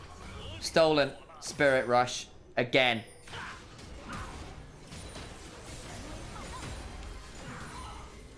Taeyun at this point as well will have enough AP to have the reset on W if he hits them. Upgraded Void Seeker. Eugen. The designated tank target. Steps on forwards. Cube on the flank. Tangle Barbed into the back line goes Monkey. That's a bit deep. Nearly dies, doesn't quite. Now carries to the backside, goes Golden. Pop Blossom, not that much value. It has to flash away. This isn't the cleanest thing from WE ever. As John Howe in the Dragon Pit, doing what he can.